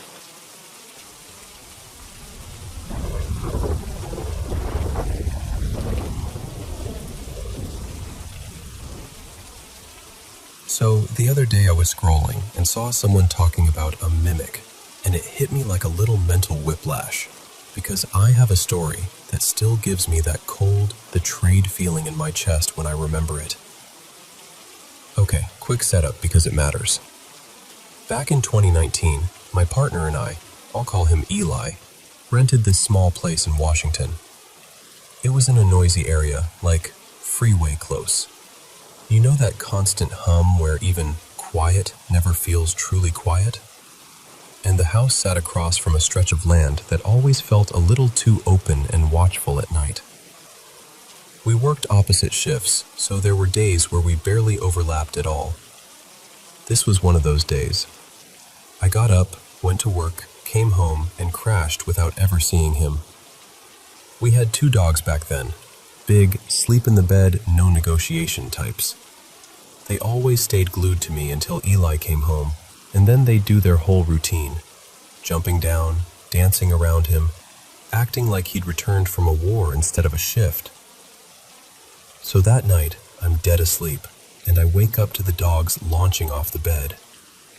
I roll over and look through my bedroom doorway into the living room, and there he is. Eli's standing just inside the front door, and the dogs are spinning and prancing around him like idiots, happy, squealing, tails going a mile a minute. And he's laughing, doing that soft baby voice thing people do with dogs, like, "Oh, hey there." Then he looks up at me, smiles. He's wearing this bright, swirly tie-dye band shirt, one of his favorites, and a gray trucker hat. Totally normal, completely ordinary. And honestly, I remember feeling this warm little wave of relief, like, okay, he's home, everything's fine, and that deep, sleepy comfort slid right back over me. I barely even spoke. I think I just nodded, half asleep, and rolled back over. A minute later, I hear movement, like he's walking around, maybe in the kitchen. Cupboard noises. The normal sounds of someone coming home and existing. Then I feel the dogs hop back onto the bed and settle in again, their whole mission accomplished vibe. And I'm drifting, like maybe 20 minutes pass, give or take. Then I hear the front door open, again. The dogs explode off the bed again, same exact way, same frantic excitement. And I sit up because my brain can't quite make it make sense. And Eli walks in, says, "Oh, hey there." Same shirt, same hat, same cadence. I just stared at him, and my stomach did this awful drop. like the floor inside me fell out. I blurted, "Where did you go?"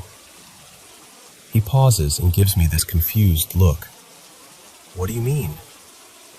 And I'm suddenly wide awake, heart pounding, sitting upright like someone slapped me.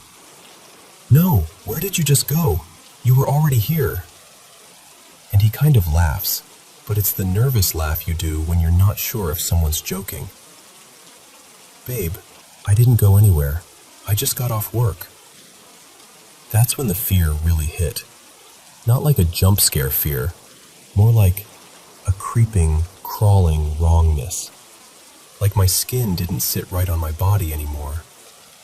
Because I was so sure I'd just seen him come in, and the more I replayed it in my head, the more the first version of him started to feel off. Like, this is hard to explain without sounding ridiculous, but it's the truth. The first time, his eyes looked darker. Eli has these very clear, bright blue eyes, and I remember thinking afterward, I don't think they were blue. I kept staring at him and asking, "Are you really you?" Over and over, until he finally got kind of serious and said, "Yes, of course I'm me." And I know how this sounds, I really do, but I needed something I could anchor to.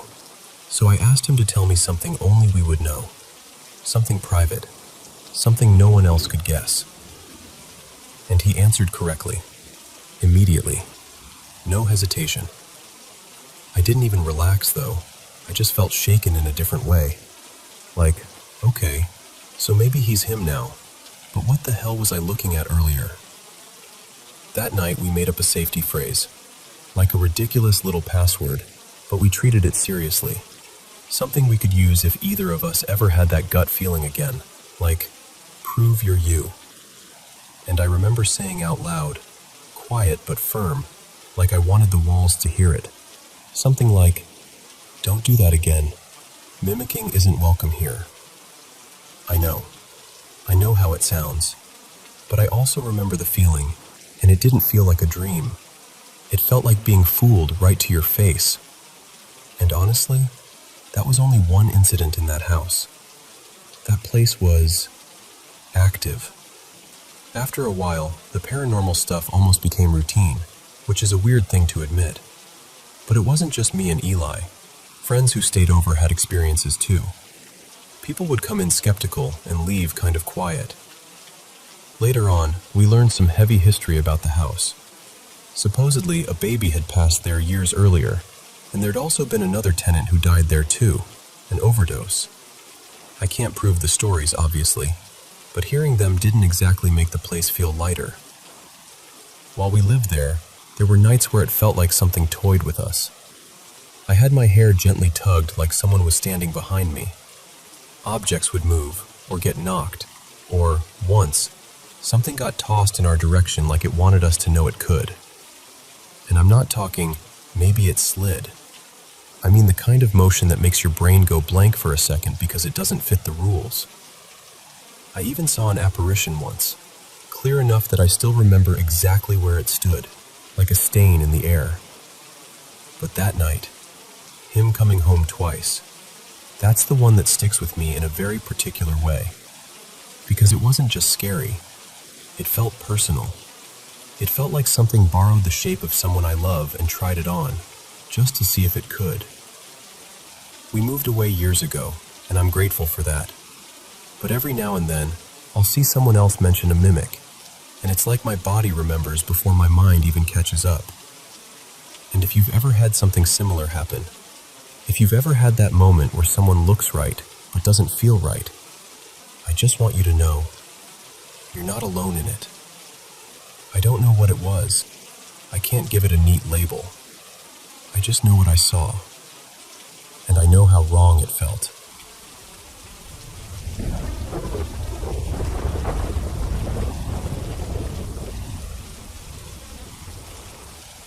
So, this happened when I was about 15. I'm a grown adult now, and I still get that prickly goosebump feeling when I think about it. It was sometime around 2011 or 2012, I'm pretty sure. I'd been at my friend Maya's house all afternoon. One of those days where you lose track of time because you're laughing, snacking, just being a kid. Then my dad, Mark, texted that he was outside to pick me up. By the time I got in the car, the sun had already dropped and it was properly dark. My mom was waiting at home so we could eat dinner together, and my dad decided to take this back route we used sometimes. We lived near a military base then, and there was this lesser-used entrance that cut the driveway down. The trade-off was, it was creepy. Just a long, winding road with woods on both sides. No streetlights, no houses, no nothing. Just trees and shadows. I was in the passenger seat, and at first everything was normal. We chatted the way we always did. School stuff, my little brother being annoying, guessing what my mom cooked, the usual. The heater was on, the dashboard lights were glowing, and the road ahead was like this narrow tunnel carved through the forest. And then, without either of us really deciding to, the conversation just thinned out. Not like we had an argument, not like anything happened. It just faded. Like someone slowly turned the volume knob down. A minute later, I felt cold. Like suddenly cold. Which didn't make sense because the car was warm. And then I got this sensation on the back of my head, right at the base of my skull. Like the feeling you get when someone is staring at you from behind. I didn't move. I didn't say a word. I kept my eyes forward, glued to the road. But I could see my dad in my peripheral vision, and he had changed too. His posture got a little tighter. His face looked focused, but not in a normal, driving carefully way. More like he was trying to keep himself calm. The car was an SUV at the time, with 2 rows behind us. Plenty of space back there. And this is the part that still makes me uncomfortable to describe. I got this strong, almost instinctive command in my head. Do not look behind you. Like it wasn't even a thought I formed. It was a rule that suddenly existed. And along with that came this other feeling, just as clear. Something is in the back. Not a person you could explain. Not a shape you could picture. Just a presence. Like the air back there had weight. And I remember thinking, very quietly, very carefully, if I don't acknowledge it, nothing will happen. Like saying it out loud would make it real in the worst way. So I stayed silent. I didn't turn my head. I didn't check the side mirror. I didn't even shift in my seat. I just watched the road and listened to the hum of the tires like it was the only safe sound in the world. It felt like forever, but it was probably just a couple minutes. Then we started approaching the base gate, and everything changed. There were floodlights up ahead, bright, harsh lights, and suddenly the world wasn't just darkness and trees anymore. We pulled up, checked in, drove through, and kept going toward home. Somewhere between that gate and our driveway, the feeling eased off. Like whatever it was couldn't, or wouldn't, follow us into the light and the normalness of things. We pulled into the driveway, and my dad parked. Engine off. Silence. And here's what's weird. Neither of us got out. We just sat there, still. Like we were both waiting for the other person to prove it was over. I remember my hands felt a little numb, like I'd been clenching without realizing it. Finally, I turned and looked at my dad, ready to make some dumb joke and break the tension. And his expression, I can't even fully describe it. It was like he was trying to act casual, but his eyes were saying, "Please tell me you felt that too." I went, "What?" He hesitated, then nodded slightly toward the back seats and said, really quietly, "Okay, when we were driving just now, did you feel something? Like someone was in the back?" My stomach dropped. Instant chills. The kind that start in your shoulders and rush all the way down your arms. And I just whispered, "Yes." I told him I'd felt it the whole time, and I didn't want to say anything because it felt like speaking would make it worse. and he let out this tense little laugh, like relief mixed with nerves, and admitted he hadn't wanted to say anything either. He said he didn't even want to look in the rearview mirror. He just kept his eyes on the road and waited for it to pass. We sat there another moment, both of us kind of absorbing the fact that we had shared the same exact experience without a single word. And I don't know what it was. I don't know if there's some psychological explanation, or if the road itself just messes with you, or if it was something else entirely. All I know is, whatever that feeling was, it felt real. And the part that stays with me the most isn't even the fear. It's the fact that my dad felt it too. At the same time, in the same silence. And we both, instinctively, chose the same thing. Don't look back.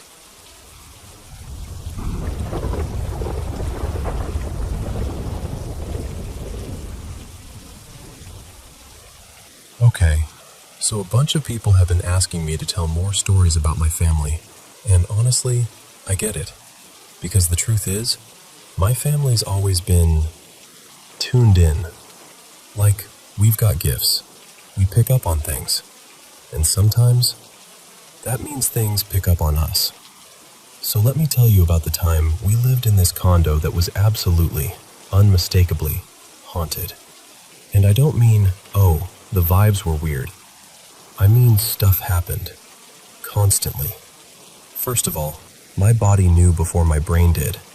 I was sick all the time in that place. Like, constantly run down, always coughing, always exhausted. But the second I left the condo, I'd feel normal again.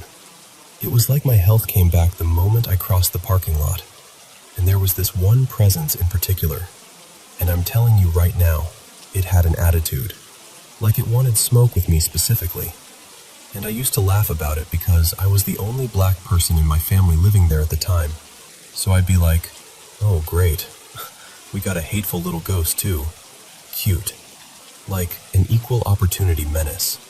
But jokes aside, it wasn't funny for long. Because my niece, let's call her Maya. Maya was a little kid then, but she was already a medium. The kind where you don't have to teach her anything. She just knows. And whatever was in that condo, it felt like it wanted her attention. Like it wanted to feed off her. So I stayed on guard. All the time. Because I could handle it messing with me. But I wasn't letting it mess with her. And it did mess with me. Especially when I was weak. One time I had this nasty cold. One of those ones where you're half delirious, throat on fire, body aching, just miserable. I was in bed, and I swear to you, I felt something sit down on the mattress. Like the bed dipped. Then it was like the weight shifted. Hard. And I slid in a way that could have snapped my neck if I'd fallen wrong. I panicked and tried to bolt out of the room. Because I'm scared of the dark. And I always sleep with my door cracked. Always. But when I reached the door, it was locked. Locked. And that's not normal for me. I never lock my door, especially not at night. So I'm standing there sick as a dog, heart pounding, trying to yank it open, and it felt like the room was closing in around me. Another time, I was downstairs with some of my relatives, my aunt, my cousin, just hanging out, while Maya was asleep in my room. Suddenly we hear this violent bang upstairs, like something got dropped hard. I ran up, fast, and when I opened my bedroom door, my stomach just sank. My entire bookshelf had been knocked over, flat on its side, right next to the bed. And Maya was a tiny kid. That shelf could have seriously hurt her, could have killed her. But by some miracle, she was tucked way over on the far side, pressed close to the wall like she'd instinctively moved away. After that, my sister, Maya's mom, told me something Maya had said. Maya claimed there was a whole family in the condo. She described a teenage boy wearing overalls, and she said it like she was dead serious, like it wasn't a guess. She said there were parents too, and a little blonde girl. And then she casually drops this part like it's no big deal. They live in the closet. The closet. And she was mad because the little blonde girl kept playing with her toys. I remember being like, okay babe, sure. Maybe she's got a big imagination. She's 6. Kids say stuff, but I still believed her, because Maya doesn't lie. She's never been that kind of kid. So fast forward years later, like almost a decade, and we start doing this thing where we zoom in on photos from that condo. Because weirdly, we'd noticed before that faces sometimes showed up. Like the tenants were always present, like they paid rent. So we're zooming in, laughing a little, creeping ourselves out. And then we get to this one photo. It's a picture of me with my older nieces. In the photo, my oldest niece is in front, and I'm behind her with my younger niece beside me. And behind my oldest niece's shoulder, there's a boy, a teen, wearing overalls, just staring directly at me and my younger niece like he's watching us on purpose. I swear to you, my blood went cold so fast I felt it in my teeth. Because Maya described that exact boy, years before I ever noticed him. And at the time, I told myself it was probably just a kid thing, just imagination. Nope. There he was, overalls and all. And the worst part? When you zoom in, it's not even just him. There are other faces, half-formed, like they're peeking out from shadows. And one of them, this is the part that really messed me up, looked like my dog that had passed away. Like she was there, watching over us from wherever she went. That picture messed me up for a long time. Because once you see something like that with your own eyes, you can't pretend anymore. You can't rationalize it away. You either accept the world is bigger than you thought, or you lie to yourself. And from that day on, I never doubted Maya again. Not even for a second. Because she kept being right, over and over. And now she's grown into an absolutely gifted medium. And that condo? Oh, it had more in it than that family. Here's another one that still makes me shudder. Back then, I was finishing high school and also going to cosmetology classes. I used to grow my nails out because I did nail art for my portfolio. Little designs, practice sets, the whole thing. And I didn't have many people to model for me, so I practiced on myself a lot. One morning, I woke up in this sharp, burning pain. I looked down at my hand and my long thumbnail, my good thumbnail, had been snapped clean off. Like ripped. Not a little break, I mean gone. And on the same hand, I had 3 deep scratches. Long, dramatic marks. Like somebody dragged claws down me. And I'm sitting there like, how did I not wake up? How did I not feel it happen? We didn't have pets. No cat, no dog, nothing. I checked the bed, the blankets, everything. No broken plastic, no sharp edges, no explanation. Just those marks. And that's the thing about places like that. After a while, you're not even asking, is this real anymore? You're just trying to get through the day without being targeted. I know I'm telling this kind of fast, but honestly, it feels good to say it out loud. Because it takes a lot to scare me. And even then, I still hate when people act like you're crazy for describing something you lived through. My mom has passed since then, and she still visits sometimes. Not in a scary way, more like comfort. Like she checks in. So sometimes the gift part of all this outweighs the ugly side. But yeah, my family and I have always felt like we're haunted. Like something about us, about what we can sense, makes spirits restless. Like they notice us more. And the funniest part? We moved recently. New place, fresh start. And then Jordan comes up to me one day, completely serious, and says, "So, I found these condos we could look at." And I'm like, "Which condos?" And they named them. The same ones. But I'm older now.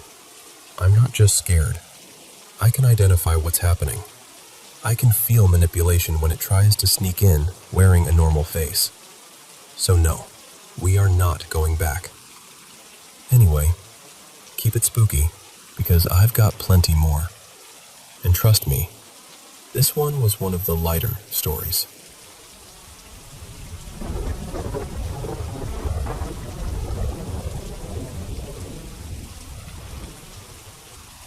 Okay, so you know how some jobs just blur together after a while?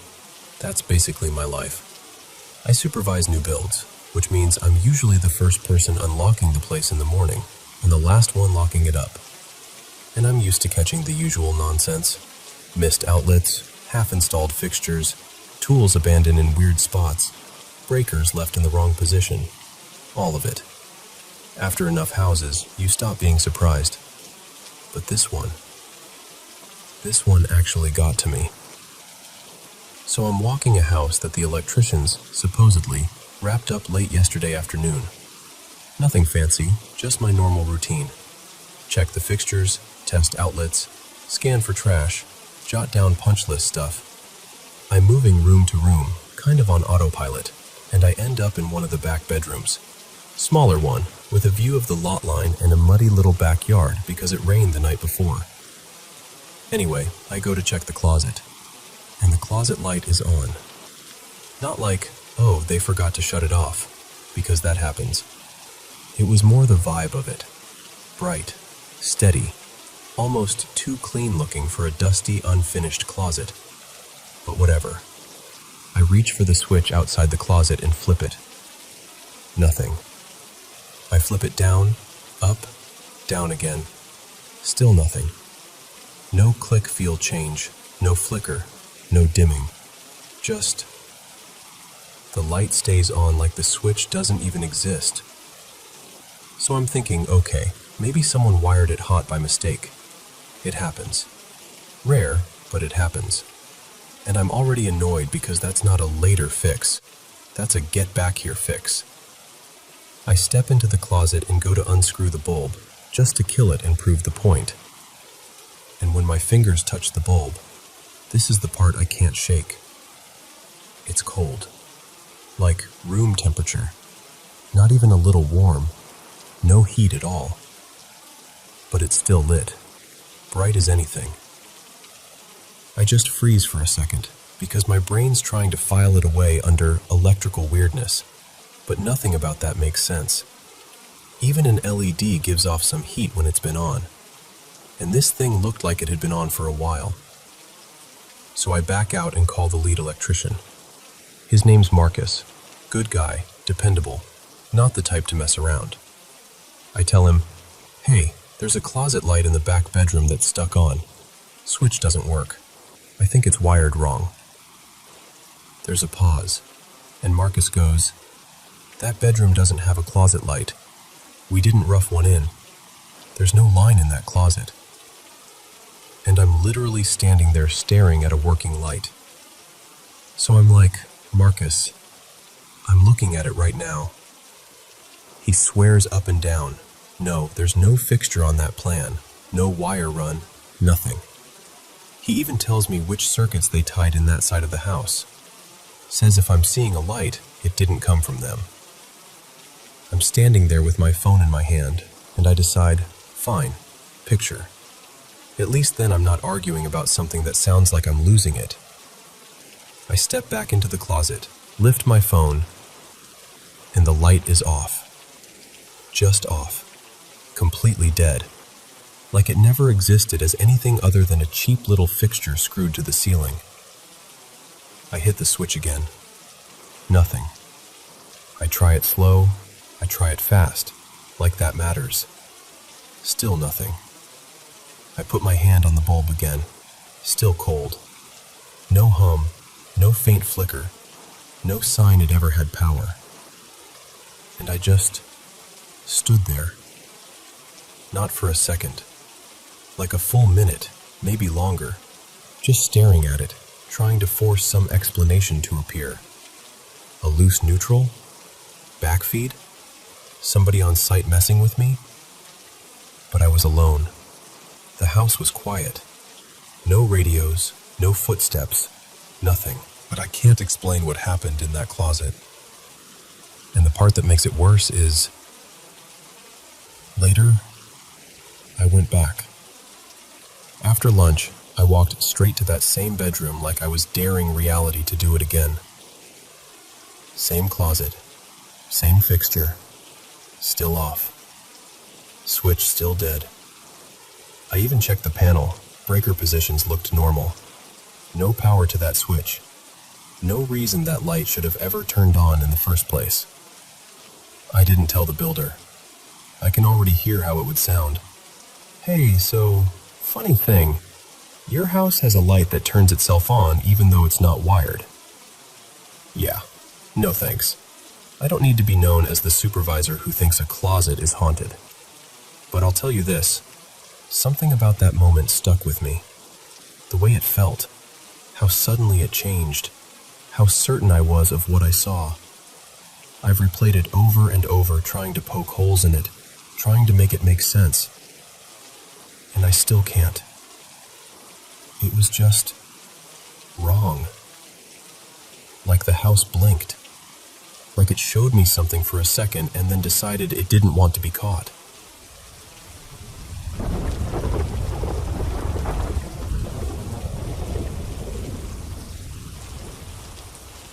So, I've been lurking in these kinds of story spaces forever, and I finally decided to share the one that's been stuck in my family's head for decades. This happened to my parents about 30 years ago, back in the mid-90s, when my dad took a short contract job in Bangalore. They were newly married, no kids yet, and the company set them up in this neat duplex apartment. Comfortable, quiet, and honestly kind of dreamy for that stage of life. It was also one of those homes where help was built into the rhythm of the day. A couple of lively house staff came in, cleaning, groceries, most of the cooking. So my mom's days were pretty calm. She wasn't working at the time, so she'd spend her mornings puttering around the house, reading, calling family, that kind of thing. Now here's the first small thing that, in hindsight, feels like a warning sign. There was an older lady living on the same floor, Ms. Shanta, I think my mom said her name was. Polite enough, but she had this habit of staring just a beat too long. Not rude, just like she was trying to decide something. One day, after a few hellos in the hallway, she goes, "You staying in that flat?" My mom, confused, just nods, and the woman tilts her head and says, "You don't feel anything?" My mom asked what she meant, but the woman didn't really answer. She just kept repeating, in different ways, that my mom shouldn't be alone there for long. My mom brushed it off, like, okay, maybe she's lonely. Maybe she's superstitious. Maybe she's just older and anxious. My parents were both skeptics, the type who'd rather laugh at a ghost story than believe one. Then came the morning. It was bright out, cool, clean Bangalore weather. Around 8-ish. One of the house staff had just finished mopping, and the floors still had that slightly damp, squeaky look. My mom was in the kitchen with my dad's visiting aunt, Auntie Mira, who was staying with them for a week. My dad was in the living room, sitting in one of those cushy armchairs with the newspaper open. Their living room layout was really simple. 2 armchairs with a little table between them for the landline, and to the left, big sliding balcony doors that let in a ton of light. The phone rang. My mom picked it up and immediately went quiet. It was a relative calling with bad news. My mom's grandmother, who'd been very old and had been fading for a while, had passed away. Natural causes. Peaceful, they said. But still, my mom adored her. Like, truly close. So she's standing there holding the receiver, trying to keep it together. And then she hands the phone to my dad so he can speak to the family too. And as my dad reaches out to take the receiver, a single, heavy drop of dark red liquid falls to the floor. Then another, smaller. Then another, and another. Just plop, plop, plop, in this weird little trail that moved toward the balcony doors. And the part that made them both feel cold was that it didn't land on him. It didn't hit his feet. It didn't splash his pants. It was like whatever was dropping was deliberately avoiding him, skipping neatly beside him. My mom said it looked exactly like fresh blood. Not paint, not rust water. Blood. The kind you'd see if someone had a deep cut. They froze. because the floor had just been mopped. No one had walked through anything. No one was bleeding. My dad checked his hands, his arms. My mom checked hers. Auntie Mira checked herself. They looked at the ceiling. No leak, no crack, nothing wet above them. And the staff member who was still there? She took one glance, went pale, and flat out refused to come near it. So it just stayed there. And after that, my mom took the neighbor's advice more seriously. She started spending afternoons out of the house, at a nearby library, sometimes a cafe. My dad would meet her after work, and they'd come home together. Time moved on. The story faded into that strange category of, we don't talk about it, but we also never forgot it. Until their last night there. They were leaving Bangalore the next morning. Early flight, suitcases open, everything half-packed. They were in the bedroom folding clothes and sorting documents, tired but excited, to finally go home. My mom dropped something, maybe a toiletry bottle or a stack of papers. She bent down to pick it up, and that's when it happened again. Same pattern, one big drop, then smaller drops, tracking forward in a line. And again, no contact, like it was falling around her, not onto her, like something was aiming with unsettling precision. That was the moment my parents stopped trying to be rational. They looked at each other and had that silent, wide-eyed, nope conversation without speaking. They actually considered leaving their luggage and going to a hotel for the remaining few hours. In the end, they just stayed awake, lights on, counting down until morning. They left Bangalore with no explanation. But it didn't end when they left. A younger couple, friends of theirs, were scheduled to move into that same duplex right after. My parents warned them, of course, and the couple basically laughed it off. Bigger skeptics even. The kind who'd be like, sure, haunted blood apartment, and roll their eyes. A couple of weeks into living there, the wife woke up late at night thirsty and went downstairs to the kitchen for water. On her way back up the stairs, half asleep and barefoot, she noticed something odd beside her foot. A drop, then another on the next step, and another. As she climbed, the drops continued, one per step, like it was pacing her, matching her movement. Not a puddle at the bottom, not a smear, just these perfectly timed drops appearing alongside her feet as she moved upward. She panicked, full body terror, and she ended up having a seizure right there on the stairs and falling. The crash woke her husband, who ran out and managed to get her back to bed. She recovered, thankfully, but the whole thing shook them deeply. In the morning, the husband decided it had to be a prank. He scraped up what had dried, this brownish, brittle stuff, using a stiff piece of card and sealed it into a tiny vial. His plan was to get it tested at a lab on the way to work, just to prove it was something mundane. He left the building, waved down an auto rickshaw, climbed in, and the moment he did, the driver somehow lost control. The auto spun fully around, like a complete 360, then jolted so hard he got flung out with his work bag. The driver wasn't hurt, but the husband landed badly and broke his arm. And here's the part he swore up and down was impossible. When someone picked up his bag later and they went looking for that little vial, it was gone. Not spilled, not shattered, gone. Even though it had been zipped inside a deep pocket in his office bag. After that, there were smaller incidents. Little things my parents heard about secondhand, but those were the big ones. The ones that made even the skeptics stop laughing. And the strangest part is that the building is still there. My family's been back to Bangalore several times over the years, and they've passed that apartment again, just sitting there like any other home, sun on the balcony doors, normal life inside, as if none of it ever happened. But my parents still look up at it, a little longer than they mean to. Some part of you stays unsettled.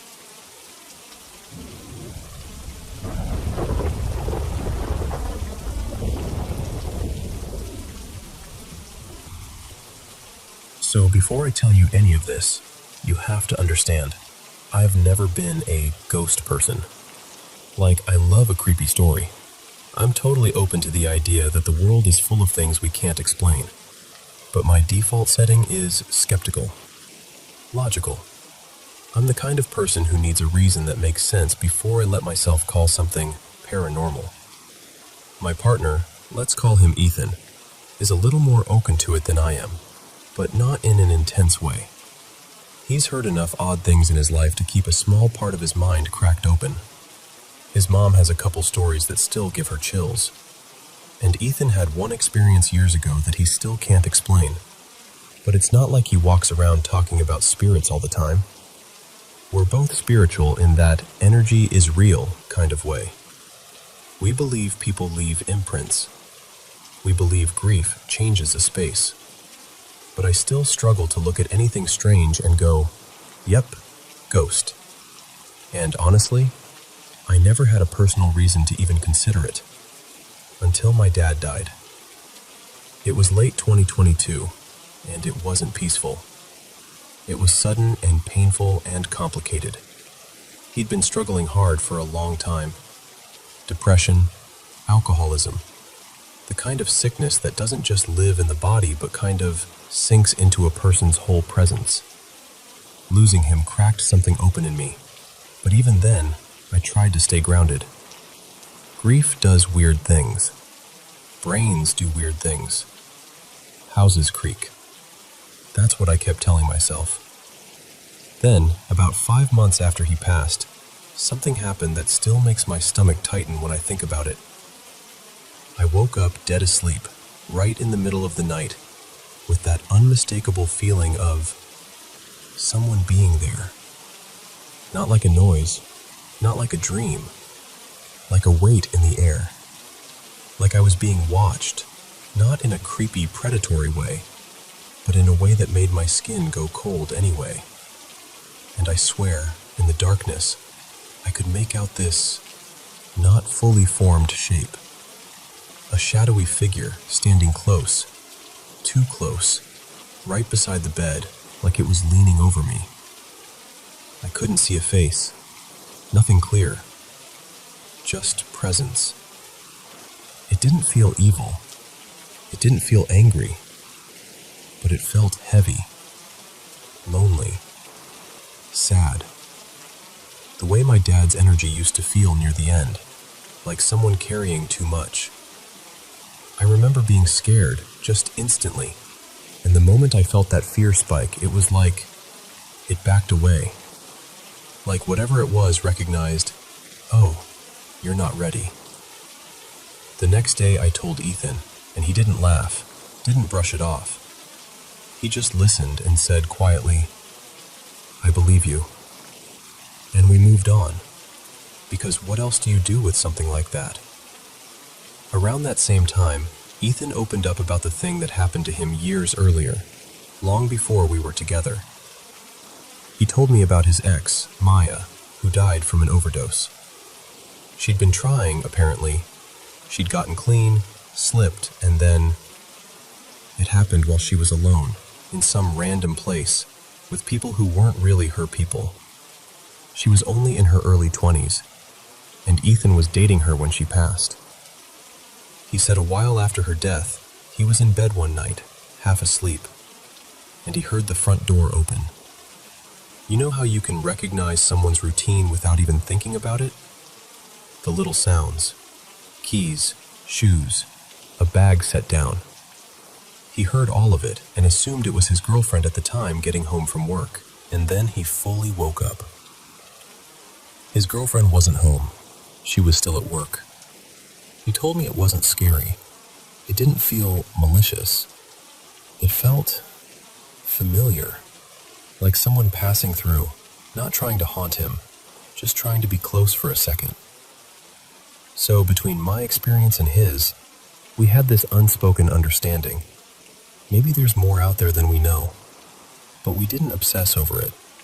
Life kept moving. The house stayed normal, until recently. The last couple weeks have been different. It started small, one of those nights where you wake up briefly and the air feels off. Not a sound, not a sight, Just a weird shift in the room, like the atmosphere got thicker. I didn't even say anything. I rolled over and forced myself back to sleep. I didn't want to give it power. I didn't want to spiral. But then, a few days later, Ethan admitted he'd felt something similar too. And then came the first thing we both heard. We were downstairs having dinner one evening, just the two of us in the kitchen, and we heard a door close upstairs. Not a gentle click, not the kind of soft drift you can blame on air pressure. It was loud, a clean, unmistakable, someone just closed a door sound. We both froze, because no one was up there. Not the kids, not the bat, nothing. We just stared at each other like, "Did you hear that?" And the look on his face told me he did. Then a day or two after that, we were in our bedroom talking. I was standing near my vanity, and Ethan was sitting on the bed. And out of nowhere, this little travel-sized perfume bottle tipped over and started rolling, like it had been nudged. And I mean rolled. Not a tiny wobble. It fell and moved like it had momentum. The thing is, nothing was near it. The cat wasn't in the room. There wasn't an AC vent blasting toward it.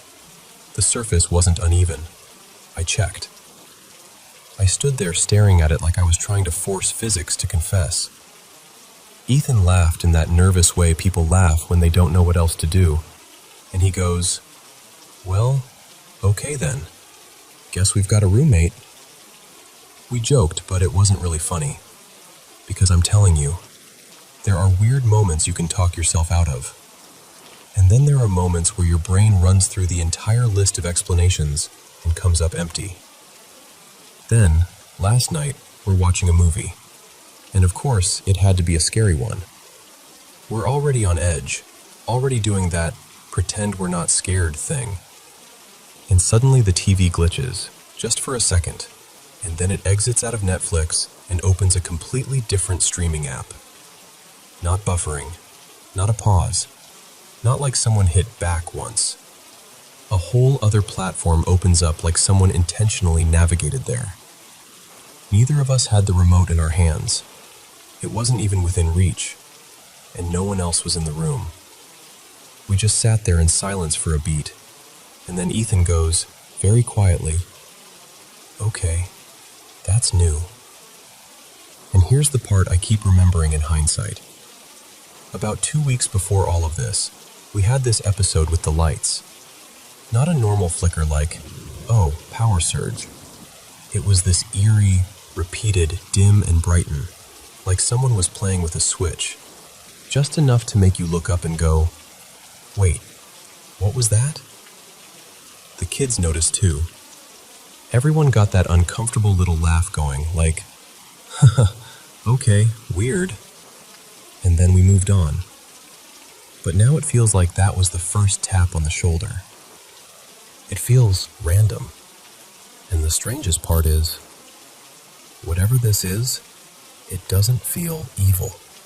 It doesn't feel like something trying to hurt us. But it also doesn't feel like my dad.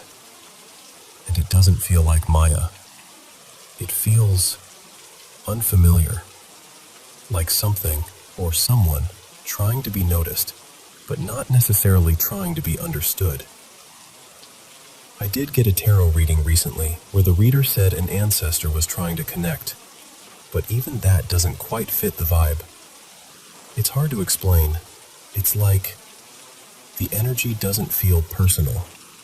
It feels present. So I'm not sitting here saying, I'm convinced there's a ghost in my house. That still feels dramatic coming out of my mouth. But I am saying that I've run out of tidy explanations. And when you get to that point, when things keep happening in a way that feels intentional, you start to wonder if maybe the house isn't just a house. Maybe it's listening. Maybe it's responding.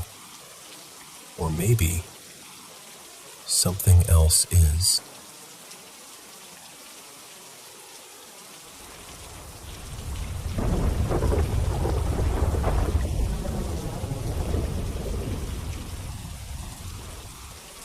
So earlier today, I'm sitting at my desk in my bedroom, half working and half doing that thing where you pretend you're being productive, scrolling an online store I shouldn't be on, watching a how to get your life together video like it's going to magically fix me.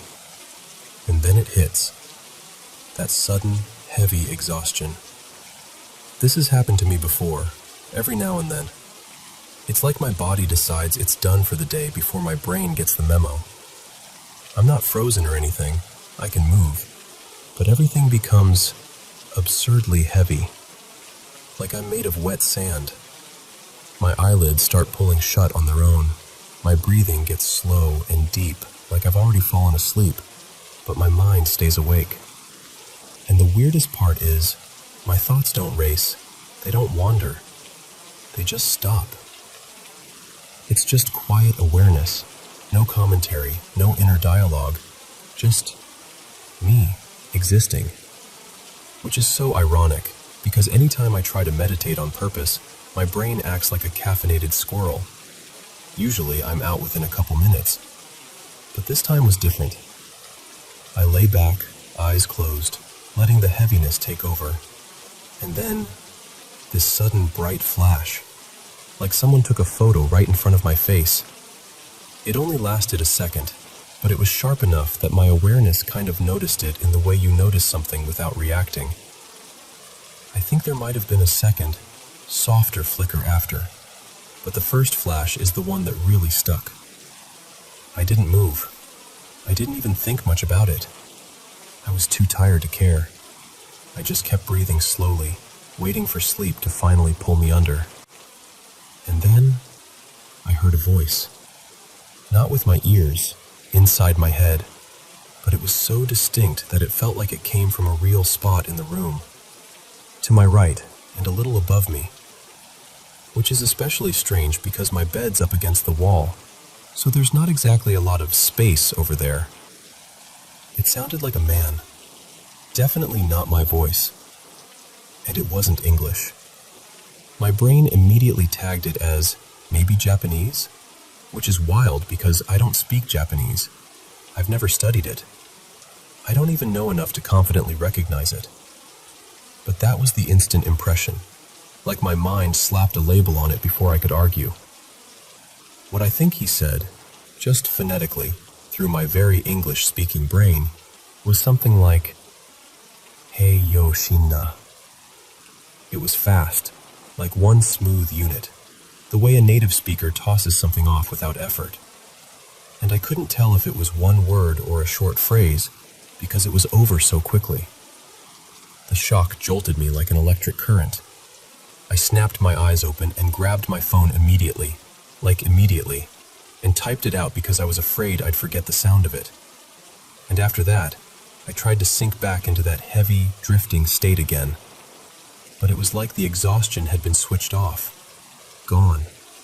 My body felt normal again, and my brain was suddenly too awake to even pretend to sleep.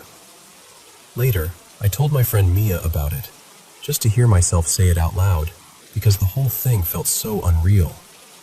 And then, because of course I did, I also described it to ChatGPT. At first it was like, yeah, that sounds like a hypnagogic hallucination, which, fair, that's the obvious explanation. But the more I laid out the details, the less neatly it fit into that box, at least in my mind. Because here's what messes with me. I've never learned Japanese, not even casually. My room was quiet, no TV, no music, nothing playing in the background. And what's funny is, when I was younger, I studied Spanish for years, and I still have never once had a dream where someone spoke Spanish to me like that. And I keep wondering, if it was just my brain half dreaming, why would it come with that sense of location? Why did it feel like someone leaned in from that exact spot to say one quick, unfamiliar line? I don't know. I genuinely don't. All I know is, for one strange moment, in the quietest part of almost sleep, something spoke to me from the right side of my bed, and it sounded like a language I don't even have access to. and that has been sitting with me ever since.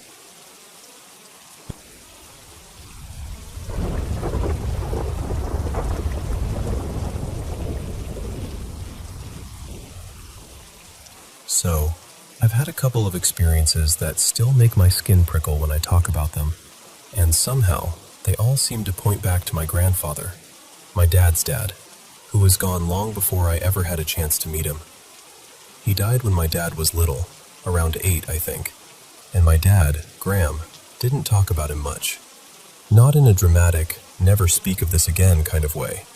More like, there just wasn't much to say out loud.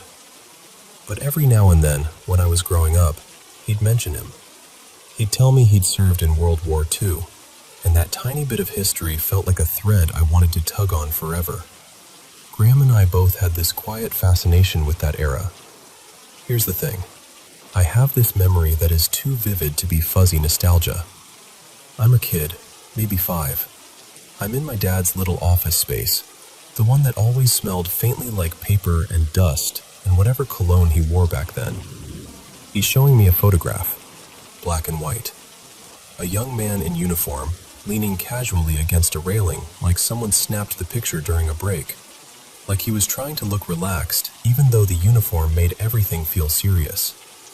And I remember the feeling of it too, like I was being let in on something important, even if I didn't have the words for it yet. That photo, in my mind, lived in my dad's office. My dad kept all kinds of memorabilia down there. Old coins, little trinkets, random keepsakes in drawers that squeaked when you opened them. And the office always felt busy. Not scary. Never haunted house scary. Just like the air had too many thoughts in it. Like if you stayed quiet long enough, something might try to speak up. I didn't hang around down there much because it overwhelmed me. Again, not malicious. More like walking into a crowded room where everyone is talking at once, and you can't tell who's talking to you. Years later, in my 20s, I'm dating this guy named Eli. I'm working on a short story set around World War II, doing research, asking my dad questions, trying to build something that felt true. At some point, Eli and I are talking about my grandfather, and I'm like, wait, there's that photo. I should show you. That day, my dad had asked me to stop by and let his dogs out. So Eli comes with me, and I take him downstairs, already picturing exactly where the photo should be. Shelf, right side, near the little cluster of keepsakes. I walk in, I go right to it, and it's not there. Not even like it had been moved and left a dusty rectangle behind. It was just not there. I remember standing there, staring too long, doing that weird blink you do when you're waiting for your eyes to correct a mistake. The next day I ask my dad, casually at first, "Hey, where'd you move that photo of your dad?" And he goes, "What photo?" I kind of laugh, like he's teasing me. "The one in your office, the black and white photo, your dad in uniform." He stares at me, confused, and then he says something that made my stomach drop. He tells me he only ever had one photo of his dad. Only one. And he lost it when he was in his 20s. His car got stolen, and his wallet was inside. The car was recovered later, but the wallet was empty. Everything gone, including the photo. And here's what really messed with me. I described the picture anyway. The uniform, the pose, the railing, that exact relaxed lean. My dad goes pale, like genuinely pale, and he says, That's exactly what it looked like. Then he swears to me he never showed me that photo. Not once. He said it wasn't around when I was born. He didn't have it anymore. There weren't backups, no copies, nothing framed somewhere else. I text my sister, Mallory, right away. "Do you remember Dad having a photo of Grandpa in the office?" I'm not even exaggerating when I say I lost sleep over this. I wasn't just unsettled. I was disturbed, because I can still see that photograph. I could sketch it, the lighting in it, the angle, the whole thing. And I was so sure it would be there when I brought Eli downstairs that it felt like reality had glitched. After that, I didn't go over to my dad's place for a while. But then one day I'm nearby, and I've got time to kill before someone's picking me up. I live far enough away that going home would have been pointless, so I ask my dad if I can take a quick nap. He's like, "Sure, crash on the basement couch." So I do. I'm lying there half asleep, eyes closed, brain floating, when I feel someone walk by. You know that feeling? The soft shift in the air, the subtle sound of footsteps, the awareness of a presence moving through the room. I assume it's my dad. Then I hear, more than hear, sense, someone sit down in the chair right beside the couch, and it makes me feel weirdly comforted, warm, like, "Aw, he must miss me. He's hanging out down here while I nap." And then a man's voice, kind of warped, like it wasn't coming through clean, says, very plainly, "Your mare's going to win today." I open my eyes so fast my vision swims. My whole body goes ice cold, like the temperature dropped 10 degrees in a second. And the worst part was, I didn't recognize the voice. It wasn't my dad, not even close. I sat straight up, heart hammering, staring at that chair like I could force logic to reappear if I looked hard enough. I didn't. I grabbed my things and ran out of the basement like a kid again, like I couldn't stand to feel that busy air wrap around me one more time. And later that day, because of course this is the part that makes you want to laugh and scream at the same time, my horse actually did win. I haven't been back to that house since, and I haven't had anything else like that happen again. But sometimes I'll be doing something completely normal, folding laundry, walking through a quiet hallway, and that image flashes in my mind. That black and white photo that, according to everyone else, didn't exist in my lifetime. And I get chills all over again, because I still can't explain how I remember something so clearly, when apparently there was nothing there to remember.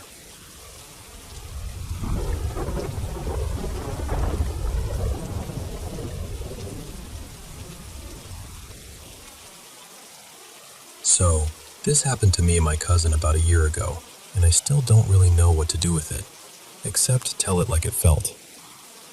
It was late, like really late, and my cousin, let's call him Dylan, and I were sitting around with a couple beers, just talking the way you do when the world's quiet and your guard is down. Somehow we drifted into old memories, and then we started talking about my brother, Noah. Noah died when he was 17. It had been a couple years by then, but honestly, grief doesn't exactly follow a calendar. And I remember saying something I'd said before, but that night it hit different. I told Dylan, I always wished I could have done a shot with him someday. Like a dumb little brother wish, you know? Nothing huge, just one of those small moments you imagine you'll get someday, and then life doesn't give it to you. At some point, Dylan checked his phone for the time, and he goes, "Dude, it's 3:12. And I swear the air changed, because 3:12 a.m. was the exact time Noah passed away. We just stared at the screen for a second, and then we did that thing people do when something is too heavy to hold. Made a joke. Like, well, that's not creepy at all. And then Dylan, half laughing, goes, "Maybe he's listening." And I don't know who said it first, but suddenly it was decided. We were going to the cemetery. Not in some dramatic way, more like, fine. If I never got the chance when he was alive, then maybe we'd do it anyway. Just once. Bring a couple little bottles and sit with him like he was still part of the night. The cemetery was about a half-hour walk from my place, and the whole way there we talked about the big questions. What happens after you die? Whether heaven is real, whether people can somehow still hear you. The kind of talk you don't usually have in daylight. And we also started messing around, asking for a sign. Not like we were praying, exactly. More like tossing a request into the dark and seeing if anything tossed back. I remember saying, if you're here, give us something obvious. Like, I don't know, an animal doing something weird right over our heads. Nothing happened. Of course, nothing happened. We got to the grave, and it was quiet in that deep, serious way cemeteries are at night.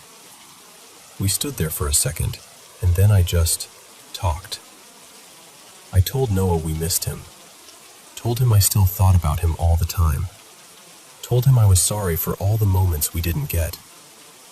And then we took the shots. Just the two of us, standing there, making room for him anyway. While we were there, Dylan noticed a little toy sitting near the headstone, this small toy pickup truck. He picked it up carefully, like it mattered, and he said, "This is the truck he used to talk about, right?" And it hit me in the chest, because Noah had always been obsessed with that kind of truck. He used to say that someday he'd get one. Same style, same vibe. Like he could already see himself behind the wheel. So we left the toy where it was, said our goodbyes, and started walking back toward the gate. And this is where things got weird. We were only a few steps from the gate when something tiny smacked into my cheek. Like a little bug, not painful, just unexpected. I almost made a joke, but it was literally just a bug, so I brushed it off and kept walking.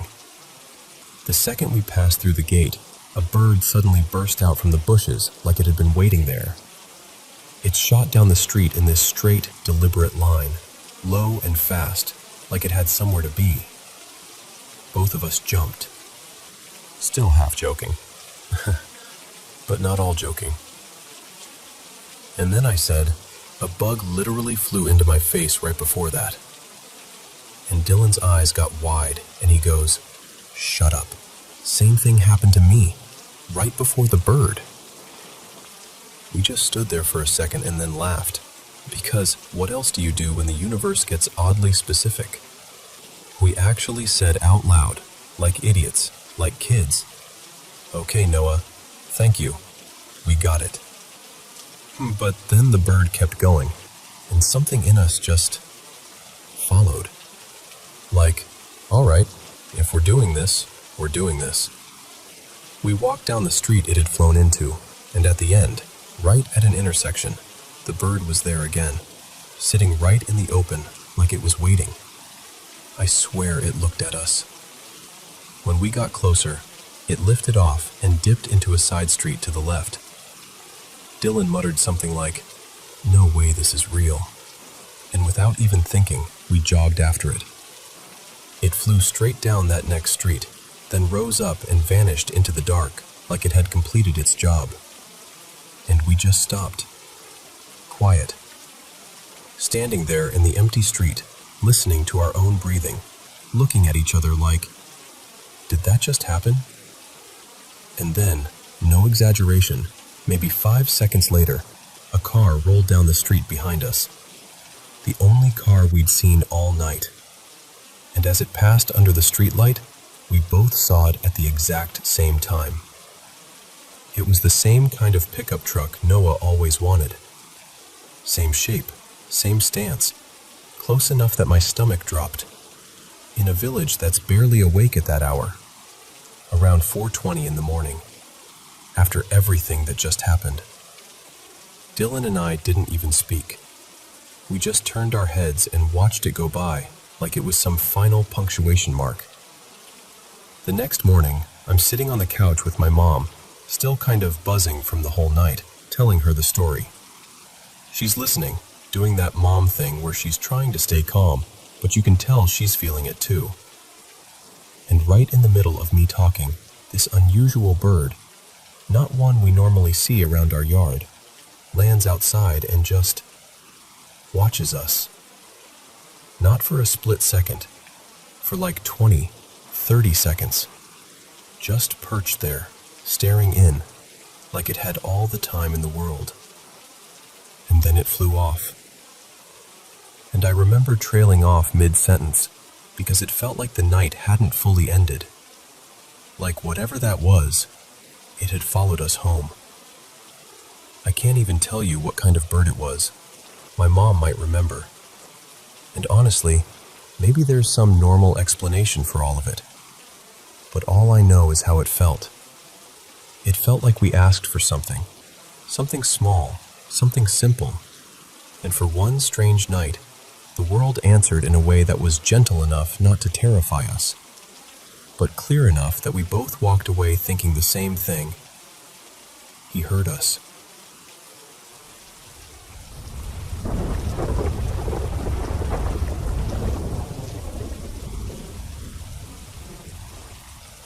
So, this goes way back. I was still in high school, late teens, working this part-time job after classes, and my manager, his name was Darius, was just one of those guys you instantly clicked with. Calm, sharp, funny as hell. He looked out for me, but never in a preachy way. Just solid. After closing sometimes, Darius would say, "Come on, man, let's get out of here." And we'd head over to this little neighborhood bar he liked. Not some fancy place, just loud music, dim lights, a couple pool tables, regulars who all seemed to know each other. And I'd be the only white kid in there, sticking out like a sore thumb. But nobody messed with me. No tension, no weird looks, nothing. Just people having their drinks, talking, laughing. We'd have a few beers, unwind, then call it a night. Now, here's where it gets layered. I also knew Darius's older brother, Reggie. Big dude, like the kind of guy where you notice him the second he walks into a room. And the year before I started working under Darius, Reggie and I had gotten into a fight. Dumb teenage stuff, pride and anger and all that. I won't act like I was some tough guy. It was messy and stupid, and honestly, I don't even remember what it was about anymore. But one morning, I pulled up to pick Darius up for work. He didn't have a car at the time, and Reggie happened to be outside. I remember that moment so clearly because my stomach dropped. Like, oh great, here we go. But Reggie just looked at me, kind of surprised, and goes, "That's you?" Like he couldn't believe I was the same kid from that fight. Then he laughed, actually laughed, and said something like, "Man, you got some nerve." And that was that. No revenge, no threats, just done. After that, Darius started seeing me differently. Not in a we're best friends way, but like he was reassessing who I was. We'd grown up in different worlds on paper, but the more we talked, the more he realized we had some of the same kinds of scars. Money being tight, rough neighborhoods, the feeling that you had to be ready for anything. And once he decided you were real, he opened up. Not dramatic, not emotional speeches, just honest little pieces of his life that he didn't share with everyone. One night, we were out late, parked somewhere quiet with the windows cracked, just talking the way people do when they've had a couple beers and the world feels softer for a minute. I can't even remember what led into it, but strongly the conversation drifted to ghosts. Now, I'd grown up in an old house, like old. The kind of place with weird drafts and creaky stairs and shadows that didn't always feel like shadows. People in town had stories about it, and yeah, I had my own experiences there, real ones. But even now, I keep those details close to the chest. Still, I said enough for Darius to know I wasn't just joking around. He listened, nodding, and then he got quiet for a beat, like he was deciding whether to say something. Then he goes, "I ever tell you about the little white boy?" The way he said it, I swear, even before the story started, my skin got prickly. Darius told me this happened when he was around 12, and Reggie was maybe 7. They lived in this tiny house, 2 bedrooms, not much space, not much of anything. Sometimes they sold a bed just because that's what it was. And he said they weren't scared kids, not the type. They'd grown up having to be tough. So this one night, they're lying in bed, trying to fall asleep, and they start hearing this sound, soft at first, like a faint scratching, almost like a mouse in the wall. Darius told Reggie, "Relax, Probably just something in the house. They listened, holding their breath, and Darius realized it was coming from this wardrobe at the foot of the bed. Old wooden thing, doors that never sat right. Reggie, the little one, started whispering, "Go look, go look." And Darius, trying to be the older brother, got up, walked over, and yanked the wardrobe door open. And inside, standing there like it had been waiting, was a little boy. Not a normal little boy. Darius said he was small, like maybe 6 years old, but what threw him wasn't the size, it was the color. The kid was white in a way that didn't look human. Not pale, not sick, like bright. Like he was washed in moonlight from the inside out, and he was glowing. And the weirdest part? His hands were pressed together, like he was praying. No expression, no smile, just standing there, glowing, hands together, looking straight ahead.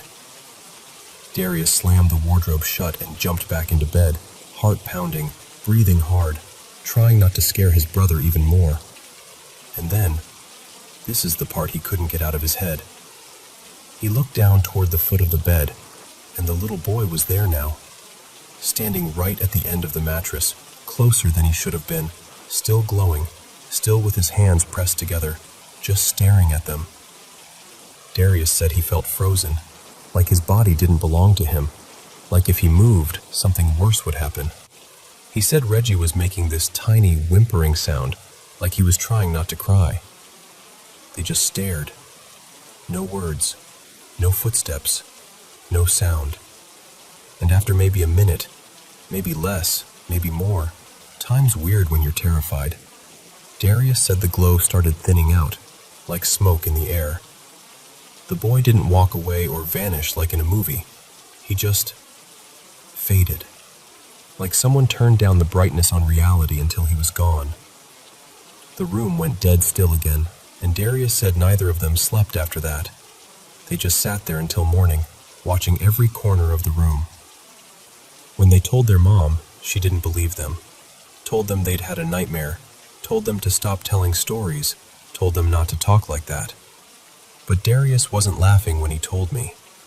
Not even close. He was rattled, even all those years later, like the memory still sat heavy in his chest. And then life moved on, like it does. Years later, this part still hurts to think about. Reggie ended up dying out behind my old place. He'd been hunting in the woods nearby, maybe half a mile out. They found him with a gunshot wound from his own rifle, ruled it an accident. By then, I didn't even work at that job anymore. Darius and I had drifted apart, one of those slow, messy separations where nobody has a single moment to point at. Just distance, time, different lives. And I never got the chance to tell him how sorry I was about his brother. I carried that regret for a long time. I never saw Darius again, but I never forgot what he told me. That was the only paranormal story he ever shared. Before that and after that, he wasn't the kind of guy who talked about ghosts or spirits or any of it. So when he told me this, I believed that he believed it. Completely. And honestly, I've thought about it for decades, because I know plenty of people roll their eyes at this stuff. I get it. I'm not trying to convince anyone who's determined not to believe. I'm just saying, people see things. People experience things. Too many, too often, across too many places and generations for it all to be nothing. Maybe it's not ghosts the way movies sell it. Maybe it's something else, something we don't have language for yet. All I know is, Darius wasn't making it up, and that story stayed with him. I'm telling it now for the same reason I've kept it in my heart all this time. Because if you've ever seen something you can't explain, and you've spent years wondering if you're the only one, you're probably not.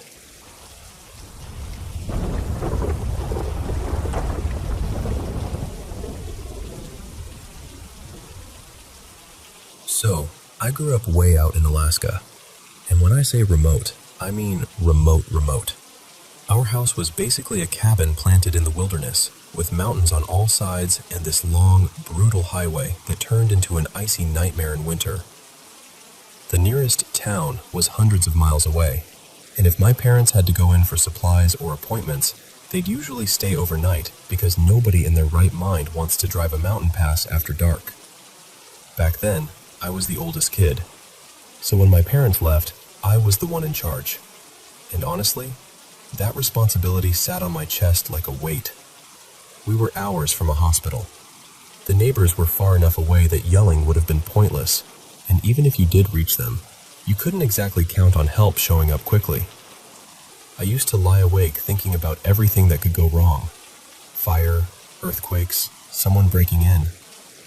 Alaska can feel like the Wild West sometimes, and as a teenager, that's not a comforting thought. And I need to tell you this part too, because it matters. Weird things followed me. Not just in that house. Almost everywhere I lived, I'd see things, feel things.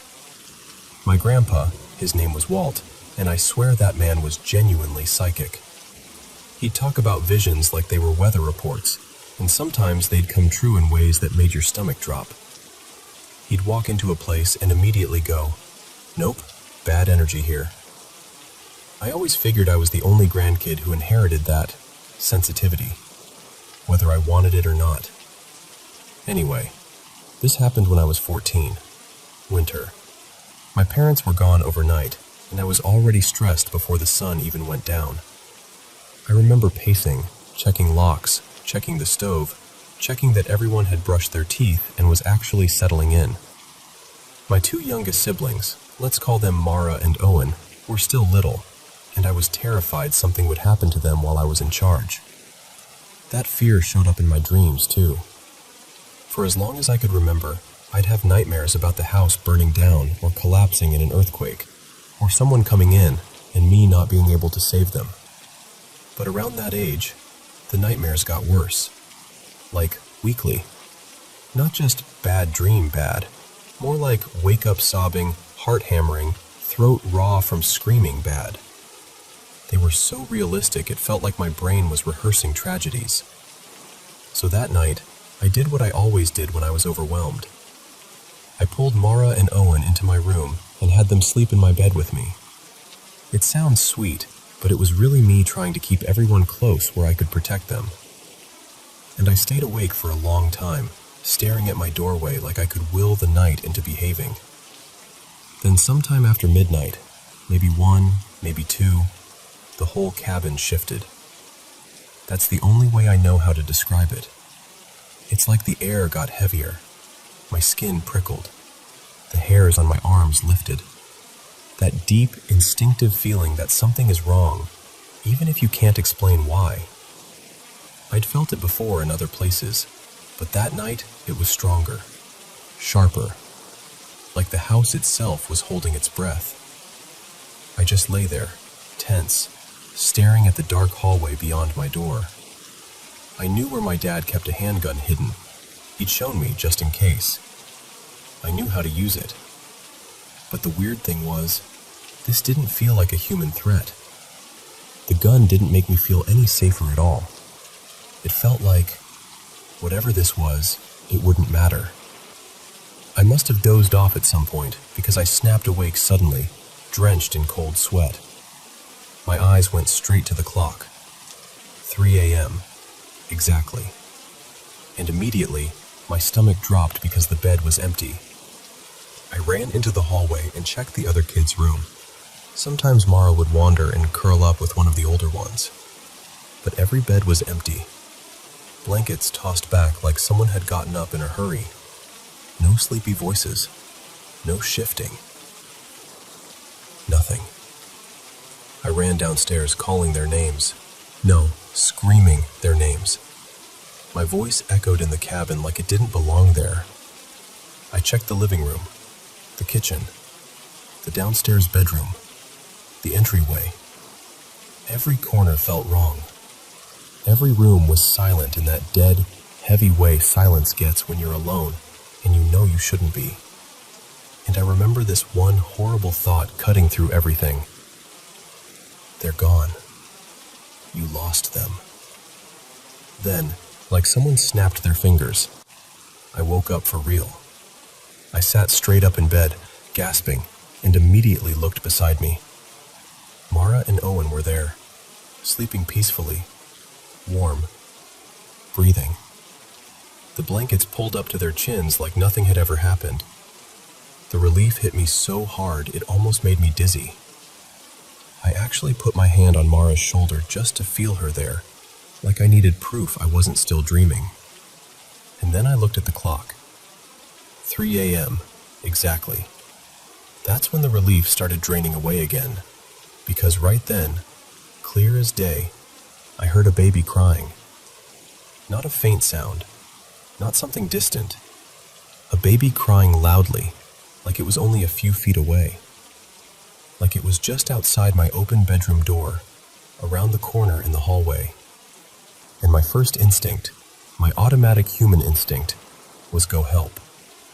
Because you hear a baby crying and something inside you immediately wants to fix it. Find it. Pick it up. Make it stop hurting. But my entire body screamed, "Don't move." My skin crawled. My chest tightened. I felt that same heavy, wrong feeling pressing in from the hallway, like the cabin was watching me. And in that instant, my half-asleep brain finally caught up with reality. There were no babies in our house. Mara was the youngest, and she was 5. There wasn't a neighbor nearby with an infant. There wasn't anyone who could have brought a baby to our cabin in the middle of nowhere without us knowing. And even if there had been, why would a baby be crying right outside my door at 3 in the morning? The crying kept going. That awful, real infant cry. The kind that makes you picture a tiny red face, the hitching breath, that little gasp like they're trying to breathe and sob at the same time. Then the wailing again.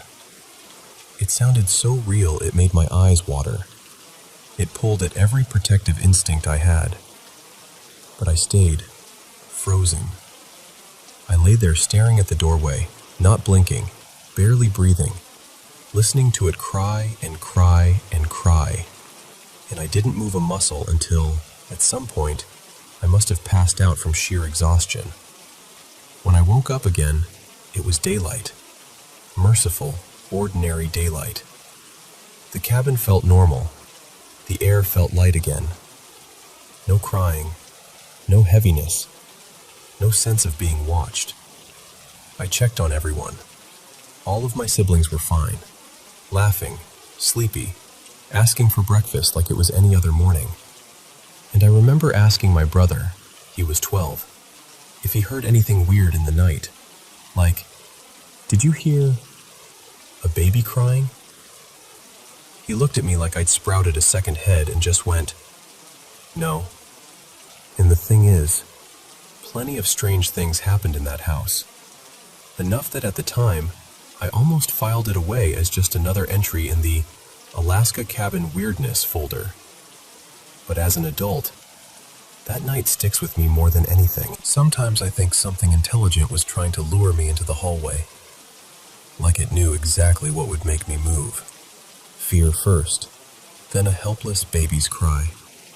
Like it was testing which hook would work. Or maybe it was simpler than that. Maybe it just wanted to feed on the fear and panic it knew it could get from me. Either way, when I go back there now, I still notice things sometimes. A feeling, a shadow that doesn't match the light. A sense that something is standing just out of sight. But it's not as intense anymore, and I've thought a lot about why. I think it's because my biggest fear back then, losing my siblings, doesn't have the same power over me now. They're grown. They're safe. And whatever that presence was, it doesn't get the same meal out of me anymore. And honestly, that's the only rule I've learned that consistently works with stuff like this. Don't give it what it wants. Don't be afraid. Don't chase it. Don't answer when it calls you.